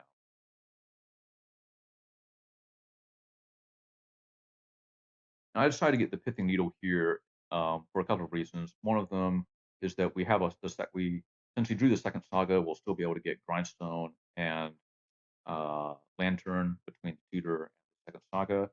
And I do want to make sure that he's not able to pull ahead in this game. I named Elvish Reclaimer because it's on board, and I don't want him to be getting like the Lair of the Hydra or random Dryad Arborist, or maybe he has some other land deck that I don't want to get. And the other thing is that it keeps the Elvish Reclaimer from going all that large. Like he's just one land away from making this a 3/4. And we may not really care about the difference between a 1/2 and a 3/4 with our constructs. But if he has a Force of Vigor and takes out two of our artifacts, then suddenly a 3/4 becomes kind of. So I decided just to name Reclaimer. Not sure that was best, but that's what we're doing. And now that they don't matter, we're just throwing out all the other artifacts to make the things large. So right now there's 6/6s. Play the other saga. And if the opponent cracks a fetch, we have lethal on board. And he cracks a fetch for a Dryad Arbor. And so he cast the Guy's Blessing here, which is actually extremely good news for us because we saw last game that there's only one, and it only triggers if it gets milled. And so since he's just hard casting it, and now it's just sitting in the graveyard, we don't even need to go get the Soul Guide anymore, which helps a lot because it means that we don't really even have to cast this in line. So I decide not to play the Painter here um, because we're going to. I think I prefer to make a second construct, and I don't think it's that important to make these constructs large. I thought that he might have Boseiju given the way that he played, and it turns out that he did. So he takes out one construct, and we're saved by his Boseiju because that gives us the plateau and unlocks our entire hand. And I'll give the opponent the opportunity to block, and decides not to. So I decided to make this a 6/6 by making a second construct. That way he'll be at 6, and both of these two things will be lethal next turn. And we could play the Welder, but I don't think we really need to because we don't have any artifacts in the graveyard. We have no way of putting artifacts in the graveyard unless the opponent does it for us. And the stuff that we could get back is like the Lotus Petal or the Pithing Needle or the LED, and I don't think it's really worth it. Uh, I'd rather hold up this Enlightened Tutor, and I don't want to use the Spirit Guide to play the Welder because we may need this Spirit Guide later to like activate the Grindstone on the same turn that we play it, like depending on what happens. At some point, we're going to need to get the Collector off the board, of course, and we may need just more mana to actually execute the combo. So I want to save the Spirit Guide. Heck, the way to get this game is going, it may even be okay to hard cast the Spirit Guide and start attacking for 2, but whatever. The opponent has a hard cast endurance here, and for whatever reason, he doesn't do anything with the trigger. So that's good. And then he has Green Sunshine of the Grist. And for the second time, I thought for sure he was going to immediately kill one of my creatures with the Grist, but instead he just makes a token, which granted is kind of the same thing because it's just a stream of chump blockers for a construct, but it does mean that the other construct is a 6/6 instead of a 5/5. So I'm not really sure what's going on there, but I'm happy that he doesn't kill my thing. And there's no reason to Enlighten here just yet, so I don't do it. And then we draw Pyroblast, which yeah. So we have the option to make another construct, and basically what we're deciding here is whether we want to win the game by comboing or win the game by attacking the construct. And since we draw the Pyroblast, it answers the Collector Oof, and once we answer the Collector Oof, we have plenty of mana to just combo and go absolutely nuts. I decided that I'm not going to make a construct. I'd rather keep the mana, get the Grindstone, and just shove in damage. But I think I may have made that decision a little bit too soon. Like, we don't have to do it yet. We could just make another construct and attack for more damage because I was just, I think, too eager. He has 2 cards in hand. This is the same kind of situation we were in last game where he could have Force of Vigor, he could have Green Card Endurance, And then if we pass the turn, he's got the grist that you can just kill the painter with. That kind of slows down. So I'm trying to split the difference now that I realize this. And we're going to have to name blue with the painter anyway to blast the collector oof. And that's basically the first test on does he have a force of vigor or not. If he does, he's probably going to blow a painter in construct, but apparently not, which is extremely good news. Constructs are now 8/8. We have all of our artifact online. The problem is that we want to use the grindstone. I'm still So that in the last game, the opponent was very disciplined with his use of Force of Vigor, and he didn't use it in a spot where I think I would have expected him to do it. So now I'm still thinking that that might be a possibility. Like he might be trying to do the same thing, and he didn't want to Force of Vigor in that spot, but he may still have it. And so I'm trying to kind of play around the possibility that he could still have Force of Vigor. So I want to make sure that I can combo and attack with large constructs and not be too susceptible to Force of Vigor. So, and then the problem that complicates all this that to activate the grindstone, we have to either use all of our mana right now, which means like cracking one of these petals, or we have to crack the LED, which means we lose all these cards. But all these cards are good, so I don't really want to use them. And so I'm kind of in this spot where I have to use them. So there's no time like the present to cast the Goblin Welder. So I use the Spirit Guide anyway, and then I use a petal to cast LED. I put a Painter's Servant on top because if things go wrong, it's probably going to be because he has heck, it could be a snuff out or something like that to exile to deal with the painter in response to the combo. So I just put a second painter on top. That was not really the right thing to do. What I should have done at this point is attack, let him do whatever blocking he wants to do, and then go like after damage, crack pedal, cast Enlightened Tutor, hold priority, crack LED, and then with Enlightened Tutor still on the stack, grindstone. And if all of that works, then we know what we want to get with the Enlightened Tutor. And if it doesn't work, then we know what we want. The way I did it, I kind of had to make a guess as to what we were going to need with the tutor, and that was just not optimal, but whatever. Instead, we put the painter on top, and then we attack, and now the opponent knows what's on top, what's happening. He just makes obvious blocks. And yeah, so he has the snuff out, which is kind of good, I guess, that we have the backup painter on top all ready to go, but this gives him the opportunity to go find another collector oof, which should kind of be a problem. It means we're going to have to win with the construct down. And fortunately, like we milled over a ton of cards, so a Birds of Paradise, Noble Hierarch, a Force of Vigor, an Elvish Reclaimer, a Dryad Arbor, another Noble Hierarch. Like, oh yeah, Dryad Arbor is green. And then a God's Cradle and Opposition Agent. So a pretty good natural grindstone, all things considered. But anyway, so now opponent is at 2, and he's got his chump blocker machine and active Gaia's Cradle. So it's possible that we still lose from here if he finds a natural order, but we just have to hope that that doesn't happen. And again, like he's not going after the construct with the grist or with the goblin welder. He's just doing so. And now he's using this for endurance, which is kind of odd. And he endurance is himself.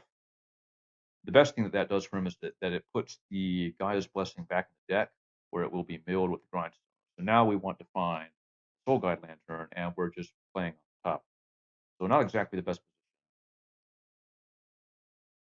So I'm playing the painter here for a couple of reasons. One, of course, to make the constructs larger, but also because I expect to start attacking with this painter now that he's at 2. He had to pay the 4 life for the snuff out. So random 1/1s are actually kind of a threat now, which is odd, but that's where we are. So we just keep shoving in, and I should have attacked with the painter here. The only way that that goes wrong is if he's able to kill the painter, but that means blocking with all 3 of his creatures, which means these 2 things don't get blocked, and which means that he's dead. So we should have we gave up 1 point of damage. For that matter, we could even attack the Goblin Welder. Come to think of it, I'm not sure if that's really best. But anyway, I just send in with the constructs, and the opponent has a Source of Plowshares, which you'll note is not going after the Painter's Servant, it's going after one of the constructs. And so we have the option to gain life, which could actually be somewhat relevant because we could maybe, under the right conditions, lose to Grist Ultimate. We're going to be killing a fair number of his creatures, and he's of course milling himself and all that. I don't really want that to happen. So we have the option to either take the 6th life or get an artifact back out of the graveyard. I decided I'd rather have the artifact, so I get another Painter Servant and name Black, because even if he only has 1 snuff out, it is back in the deck now because of endurance. I just want to make sure that we don't get punked out by it again. So get another painter. The other reason to do that is that it's another 1-power attacker. So next turn we can attack for damage. And speaking of 1-power attackers, we have the Hero Recruiter, and I have to get Goblin Engineer. I don't have to. I choose to get Goblin Engineer so the next turn I can get the Soul Guy Lantern with it, and then we can combo through the Guy's Blessing. But in the meantime, we're just going to attack it.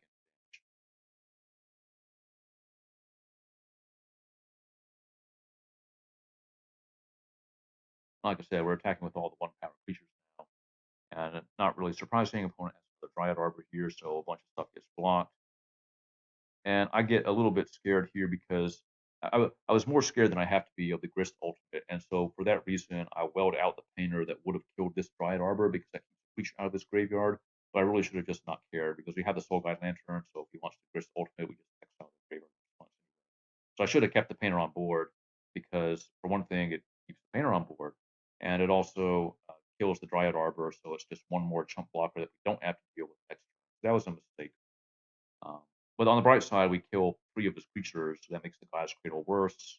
Oh, 2 of his creatures, so whatever. But we have the combo anyway, so it's just does he have a Swords left over?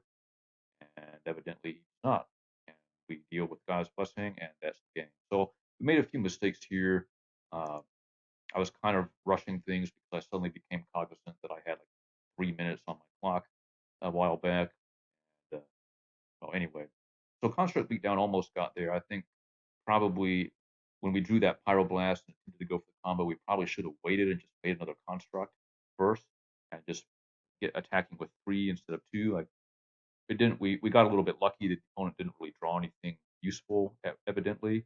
Instead, just drew kind of chump blockers, which they did matter, but they weren't threatening to actually let him win the game. They just kind of delayed the losing. And again, that's another reason to have made a construct on that one turn, going for the combo that we can make his delaying a lot less effective with 3 constructs. But anyway, all's well that ends well. We won the game, and we won the round. We'll be back for the last round, round 9. Okay, round 9, we're on the play, which is nice, but we have only 1 land, and it doesn't cast any of the cards. That is not nice, so we'll move it. And, well, this hand isn't exactly spectacular, but it at least does things. We have 2 of the lands. We'd really like a third one because we can start making constructs. If we draw a third land, then we get Saga to go find Grindstone, Recruiter to go find Painter, Goblin Engineer for backup, Karn for backup, and all of that is fantastic. So I decided to bottom the Soul Guide Lantern because I'm not really sure if this is a graveyard matchup, and if it's not a graveyard matchup, then Lantern's the card. And the other reason is that if we really get desperate, we may need to use the Lotus Petal to make a construct, which is never a good situation to be in, but it may be what happens. And I decided not to play the Lotus Petal here, not to avoid giving the opponent any idea of what we're playing. He'll find out soon enough. And unfortunately, we don't draw land, so we draw Grindstone. And with the opponent playing Prismatic Vista, I assume that this means that there's going to be a Prismatic ending. And I'm not really happy about getting this Grindstone exile through a Prismatic ending, but we do have Saga lined up to get another Grindstone. We have an Engineer to possibly get yet another Grindstone, and if it gets exiled anyway, we have Karn to go get it back. And I'd rather that he be Prismatic the Grindstone rather than Constructs, assuming that we get to make Constructs, or the Goblin Engineer, assuming that we get to the point of casting Goblin Engineer. So I don't really mind running out of Grindstone.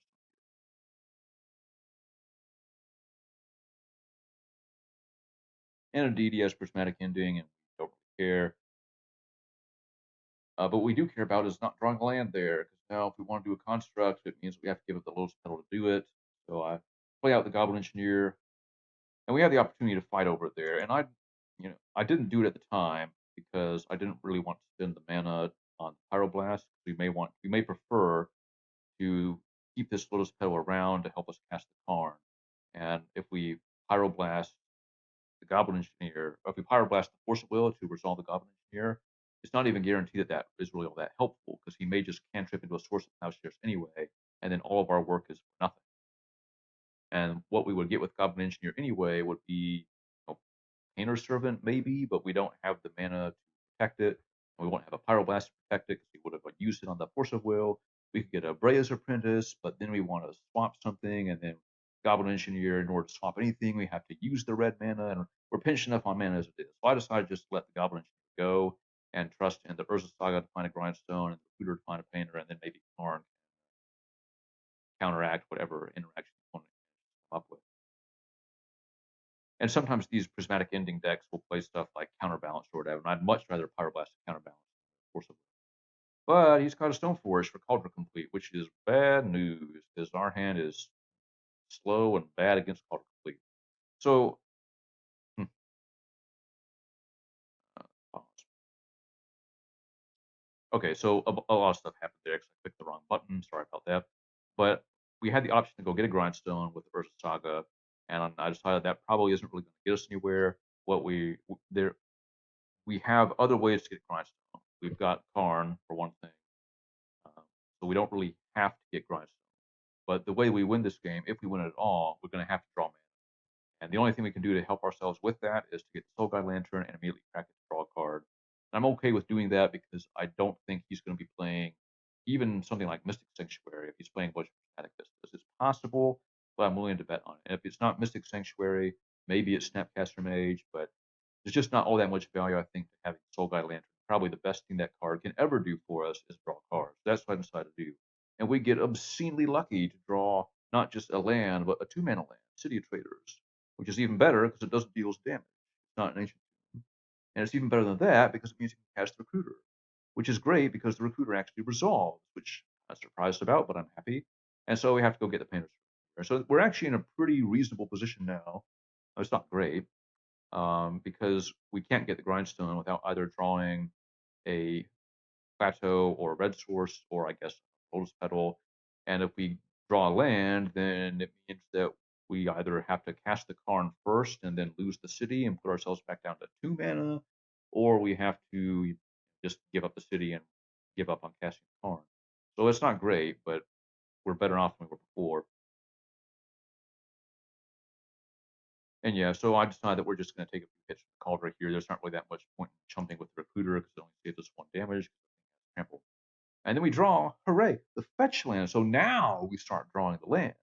It would have been nice to draw them earlier, but whatever. And I decided that we're probably going to need the Karn if for no other reason than to get the Grindstone. Um, if we get Grindstone with Karn, then we can use Enlightened Tutor to find LED, and maybe that will be enough if the opponent has absolutely nothing. And at this point, that may be our best shot to win the game. And if we're going to have to play the land at some point because we need it to cast the Enlightened Tutor. If we play the land, which we will, then it's either now or never on the Karn, and I decided to just play now. So I get the Plateau. I assume that he's not going to have a Wasteland. I play the Karn. I use it to get back the Grindstone. So there is a decision here. It's not a given that grabbing the Grindstone is the best thing. The other option we have is to send the Karn up and turn the Cauldron Complete into a creature, and then it would just be an indestructible 5/5, but it won't have trample anymore or any of the other stuff. So we can just chump it with Imperial Recruiter, and then after that, it goes back to being a plain old equipment that's just sitting around and not attached to anything at all. So then he'll just have a Stoneforge against the Karn on probably 5 loyalty, and we have the Painter, and we can just go grab the. The problem with that line is that if he has Swords of Plowshares, he can just or even maybe like Mountain Prismatic Ending or something like that. If he has any way to remove the Imperial Recruiter, then Karn's at 6. He just attacks the Karn for 6, and then we still need to find the Grindstone. And at the time, I decided that was probably worse because I want to get this game over with before the opponent starts casting a bunch of cantrips, finding a bunch of countermatches or whatever. Like right now, the way that's set up is that we win in 2 turns by finding LED with the Enlightened Tutor. And if we try to go for the cute play of turning the Cauldron Complete into a creature, chumping it for the 1 turn, if that doesn't work and he kills the Karn, then we still have to find the Grindstone somehow and also find the mana, and that's going to take time. It's going to take more than 2 turns in all likelihood.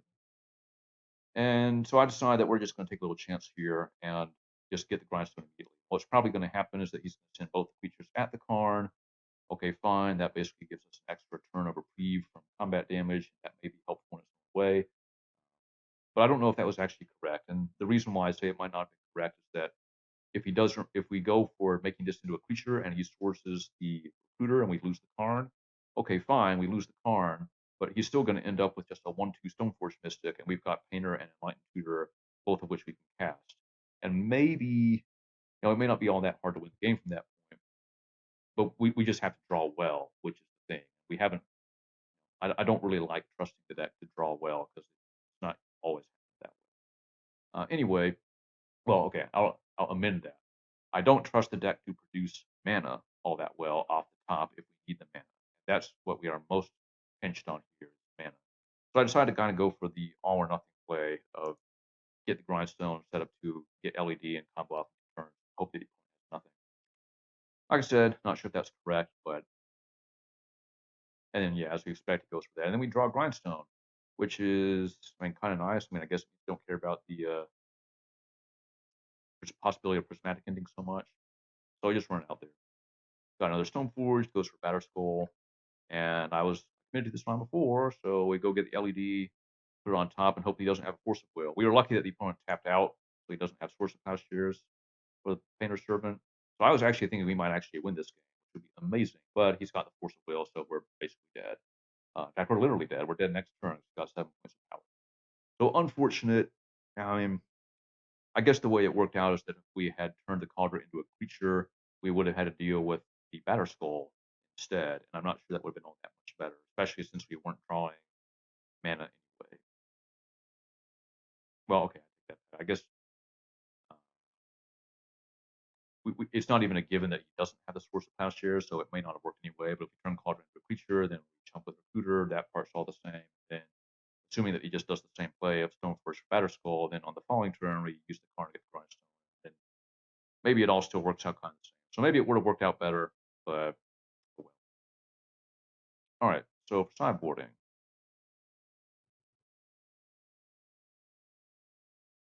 basically the main thing is that I don't want to be too fast. So in that game, we went for LED because it was just kind of an all or nothing open prey type of play. But generally, fast manas aren't really so good in these matchups where they've got swords, prismatic ending, all that stuff because you can't really reliably combo super early because all they have to do is leave up 1 white mana and maybe they've got a sword. So you really want to commit a bunch of resources, a bunch of fast mana to comboing off in the face of possible source plowshares? Not really. So I cut one of the lotus petals. I do like leaving the opal and 1 lotus petal and 1 LED because we've got the 4 Ursa Saga and we may have to get like LED just to activate Grindstone if we are light on mana like that game. So I cut 1 lotus petal because I don't need that much. And let's see, I cut 1 Enlightened Tutor because we don't really need to be fast in this matchup. We just need to be consistent. So I don't think we really need both of those effects.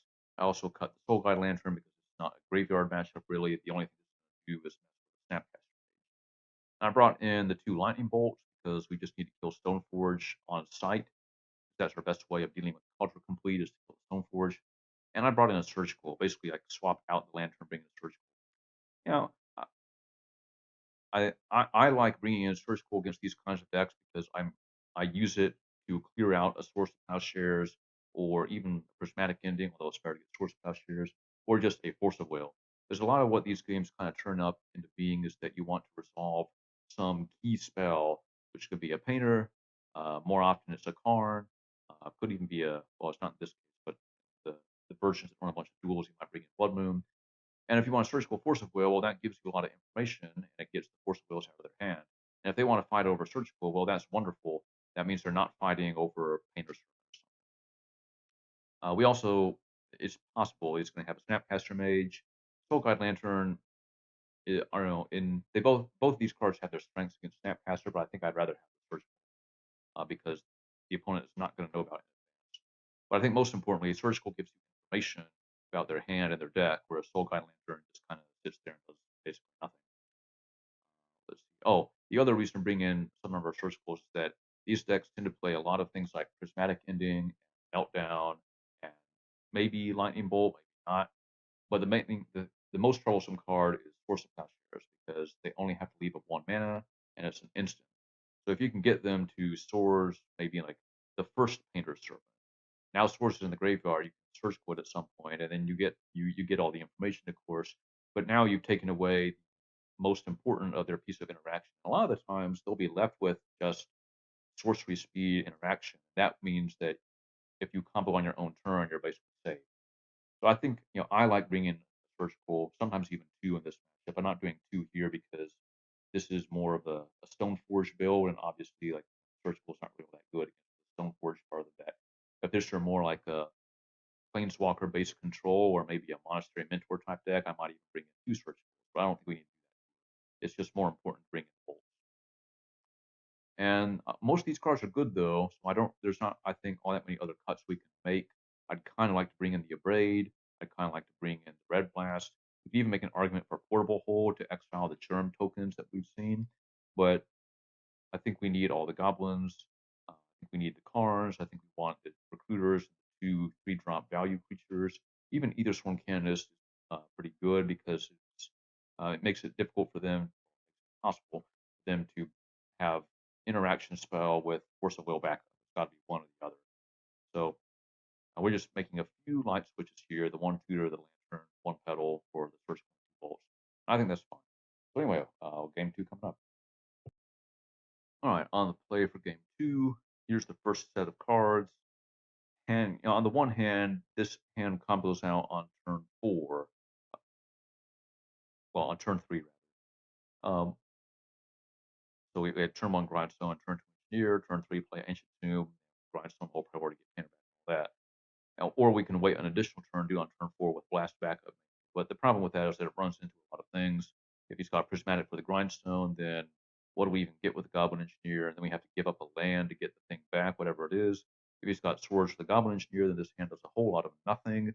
And it's not even clear that Blast is all that good. If he has a Stoneforge hand, then the hand may be too slow anyway, and Blast doesn't do anything with Stoneforge. So I decided to mulligan this. We get this hand, which, I mean, it's arguably it's the opposite problem. We have too few lands for most of the things we want to cast, and we have this very reactive hand, bolts, blast, all that. But we do have Karn, and I think Karn will be really good in the matchup. It was almost maybe we didn't use it right in game one, but I think that more than anything else was the card that gave us a way to claw back into the game. So I'm happy to have it here, especially the deck's full of exiling removal from the opponent, so just having Karn right there is helpful. And we even have the blast to force the Karn through Force of Will, Fortification, or whatever, provided that we draw the mana. But really, I'm just not really willing to mulligan any lower than this. So we're looking to keep 6 here. We have to put 1 on the bottom. And this kind of matchup gets really difficult once you get below 6 cards.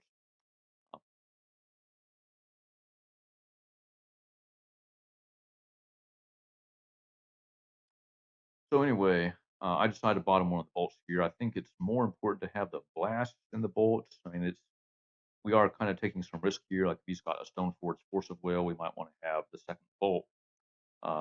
But sometimes these decks will play things like Counterbalance, and I kind of expect that we're going to have to use one of these to protect Karn.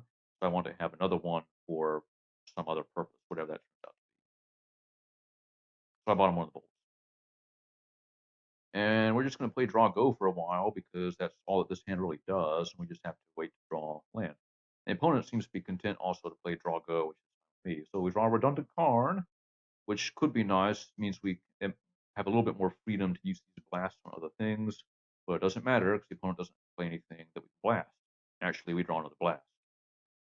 So we're just waiting to draw stuff. And the opponent is making his land drops, not doing anything. And Urza Saga here is an insane draw, absolutely insane. Now we get to actually start making threats, force the opponent to do stuff. Now the opponent finally decides to do something, plays to parry. Well, obviously we blast this because if we let it resolve, we're not blasting anything else really. And draws Second Saga, which is insane for a number of reasons. It means we have more mana. And it means we get to make a construct on his instep here while still holding up Bolt Blast. And that's what we're going to do. So there's some risk here. Like I kind of figured that we're about to walk into a dress down, and I'm going to pyroblast a dress down. If that's what we get. But so before the second saga goes off, the opponent fetches up a mountain, which I assume means that he's worried about Pithing Needle. It's always funny to me when opponents are worried about Pithing Needle when I don't even have it in the deck. But if he's willing to get a basic mountain here, I I assume that that means that he has a meltdown, and meltdown would explain why he kept a hand that did nothing for 4 consecutive turns. I mean, I could also be countermatched, right? So we didn't really play anything that he could counter besides that one blast. So I figured, okay, there's got to be a meltdown here. So what do we get? I decided to get the Mox Opal. Uh, Mox Opal means that we can bolt or blast something and have the permanent mana source, even if he somehow does not have a meltdown. But if he does have a meltdown, then this is, I think, the thing that I'm most okay with getting destroyed. Because if we leave it in the deck, we may draw it. And it's pretty bad to draw the Mox Opal after the meltdown. You just don't have that many artifacts. So I get the meltdown, I get the Mox Opal, and we're just going to see what happens. Get in for damage, for whatever that's worth. Opponent decides not to force it or anything, but he does have the meltdown. So we float red, whatever that's worth. It's worth nothing. The opponent still has absolutely no action. So I decide, okay, we can take some risk here and just make another construct. This time getting the Lotus Petal, because the thing that we're going to need here most is mana. So I think I would like to cast a Karn next turn if we can. But he has a Snapcaster Mage. And on the only thing in the deck at this point, the only thing in the graveyard that you can snap back is the Meltdown. And if that's the case, we might as well use the Lotus Petal for mana because it's getting blown up. So I decided to blast the Snapcaster. We get a Spell Pierce out of him for our trouble, which is pretty good. It means the Spell Pierce isn't going to be going after one of these cards, but we do allow him to melt down and clear away this construct. Which doesn't really even matter. Like, our hand is still really good. We just have to draw mana. And we draw what is probably the best draw possible, which is Ancient. So if we get to Karn, we deprive ourselves of one construct in order to just slam Karn. And I kind of want to do it now because he hasn't cast any cantrips yet, and I want to start casting key spells when he has not cast any cantrips, and also when he's tapped out. This means if he wants to force a will it, it's going to cost him 2 cards and get to blast back. I'm pretty sure he's not playing it. It's possible, but I don't think he is. And indeed, he's got Force of Will, which is a Jace Divine Sculptor, and I immediately blast it. And we take some risk here. There's a question of what to get. We don't really need to get Ensnaring Bridge, or at least not yet. For one thing, we may have to attack with Constructs. I don't want to lock out my Constructs with Bridge. The other options that we could have got are Soul Guide Lantern, don't need it. Pithing Needle, don't need it. Lotus Petal, don't really need it. Grindstone, we'll need it eventually, but we don't have to get it now. The last thing I want to do is get the Grindstone with Karn and then top deck Grindstone next turn. Don't need the Crypt. Don't really need the Portable Hole. We could get Aethersworn Canonist, which would probably be the second best thing here. But at the moment, there's a possibility of additional Meltdown or Pyroblast of its own, or some weird red card that I'm just not thinking of. So I decided I just want to get the Liquid Coating. Especially since we have a backup Karn, it means that this one dies, we can still keep blowing up the lands. And the way our hand is set up, this game might go on for a while before we're able to assemble the combo. And so I want all of those turns where I'm just waiting to draw the combo piece or whatever to also involve blowing up the lands. Anyway, so we draw Eastern Canvas, which is actually kind of nice. And now we have to deal with the Snapcaster. I decide to make a construct instead of using a lightning bolt on the Snapcaster. Take a risk doing that. If he's able to remove the construct, he can just kill the Karn with the Snapcaster. But the upside of this is that we have 2 bolts to deal with a possible Stoneforge later in the game. I'm much more worried about the Stoneforge possibility than I am about protecting this Karn, seeing as we have another Karn anyway. So we just start going after the mana, go after the dual land first. And okay, he has a Swords, which is, on the one hand, it's good because it means he's not Swords the Painter. On the other hand, it's bad because Karn's dead. And he even has Prismatic for Grindstone, which is, in a way, that's also good because we're going to get the Grindstone back at some point. And here's something I think was also a mistake. I played the Canonist here because we drew the Blast. And drawing the Blast means that if we wait a turn, we can maybe draw land and have another Karn with Blast backup. So I decided not to just slam the Karn immediately. Instead, I played the Canonist. This is actually kind of dumb of me because now it doesn't matter if we draw the land. If we play the Karn on our next turn, then we won't be able to blast regardless because of our own Canonist. So it was just kind of stupid. I probably should have just taken the opportunity to bolt the Snapcaster, but like I said, I'm kind of saving these for Stoneforge Mystic. And at this point, I'm thinking it may even possibly he's got a monster inventory or something. So I'm kind of inviting him to maybe spend a source of plowshares on this thing, and then we can respond by bolting Snapcaster. And even if we just kind of trade off back and forth, we each attack for 2 for a while, I think I'm okay with that as well. But I probably should have just done nothing, and then if the opponent doesn't play Stoneforge, bolt this Snapcaster on his end step, and then try to play this time. But oh well.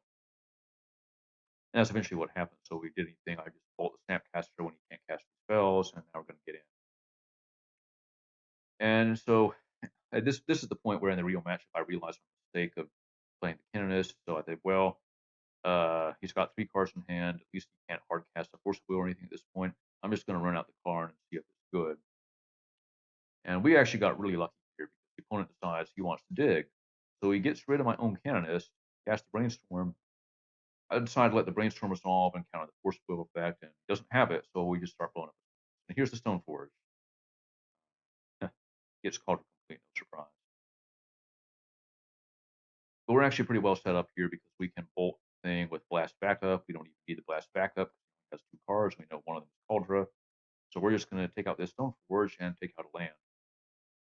I'm going after the white mana first because the troublesome thing here is exiling removal, and I just want to get that, remove that from the picture.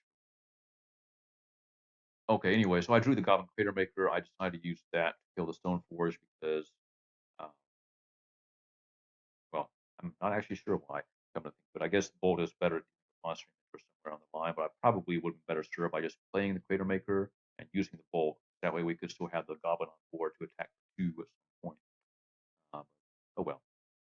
So anyway, so this is, like I was saying earlier, this is a situation where it's really nice to have a liquid metal coating because we're in a situation where we're just kind of taking natural draw steps, and they could be anything. They could be garbage. We are lucky that it turned out to be a Painter's Servant, and that means that we can actually go set up the combo. But if it had been just a random land, then we could have started falling behind in the game. But because we're able to blow up his lands, cut his white mana, we're actually pulling ahead in the game every turn, regardless of our draw step, which is a much better position to be in than having to hope that your draws beat their draws when some of their draws are ponders. Games like this are basically why I play. It looks really good. But anyway, so we get to the point where once we've gotten rid of all his white mana, I'm comfortable getting the Grindstone back out of exile with the Karn rather than blowing up the land. We play the Painter, play the Grindstone, and then threaten the combo. Okay, opponent concedes. So hooray. So liquid metal coating did it. We maybe misplayed a little bit with when we dealt with the Snapcaster Mage and how we chose to go about it, but we were saved by drawing 2 cards. So anyway, game 3, final game of the event coming up. All right, on the draw for game 3, and I'm not sure. I mean, the last game we spent a lot of time killing his stuff with metal coating, kind of dragged the game on for a while. And I think we in game 1 we did a lot of thinking, but it didn't really occur to me until like this point in the match that I've got 5 minutes on my clock and I still have to win the game. So when I see this hand, bearing in mind that I've got 5 minutes, I think, yeah, this is not the best hand that we could have, but it is pretty good. We've got one of the combo pieces. We have a saga to provide threats. We could even make the saga somewhat larger, the constructs somewhat larger than usual, since we have this extra artifact from the pedal. And we've got 2 blasts, which may be good, but can't really beat Stoneforge into a Cauldra with this hand, which is really worrisome. But I don't really want to mulligan a hand that is possibly capable of winning in 5 minutes for a hand that could just be complete garbage. So I decided we are on the draw after all, and if we draw, say, a Painter's Servant or a Pure Recruiter, this hand becomes a lot better.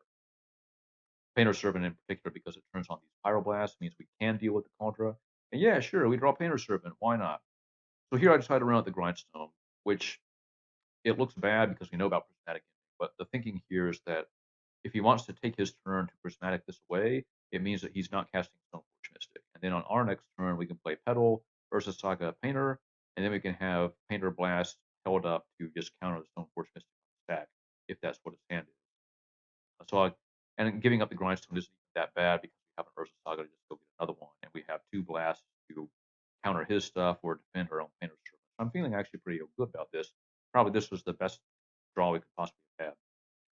But anyway, the opponent does not have a prismatic, and he doesn't have a stone forge. So I'm thinking, what the heck is going on? I don't know what it is, but I am going to painter blast it. I figured that he might actually have some kind of random counterspell, and that we were going to need to blast a force of will on this painter servant. But he doesn't even have that.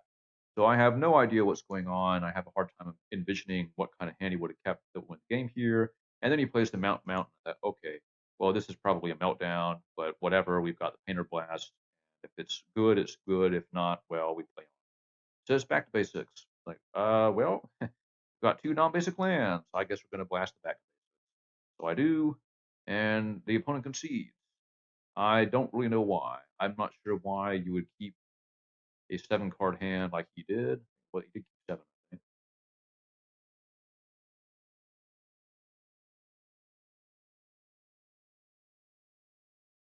Yeah, opponent kept 7. Kept 7, did absolutely nothing while I cast a Ponder. And then played it back to basics on turn 3 and then conceded when we blasted it. So I'm not sure what's going on. But I'm happy to have won. And so we ended up going 7-2 in the showcase. And I'm pretty happy about it.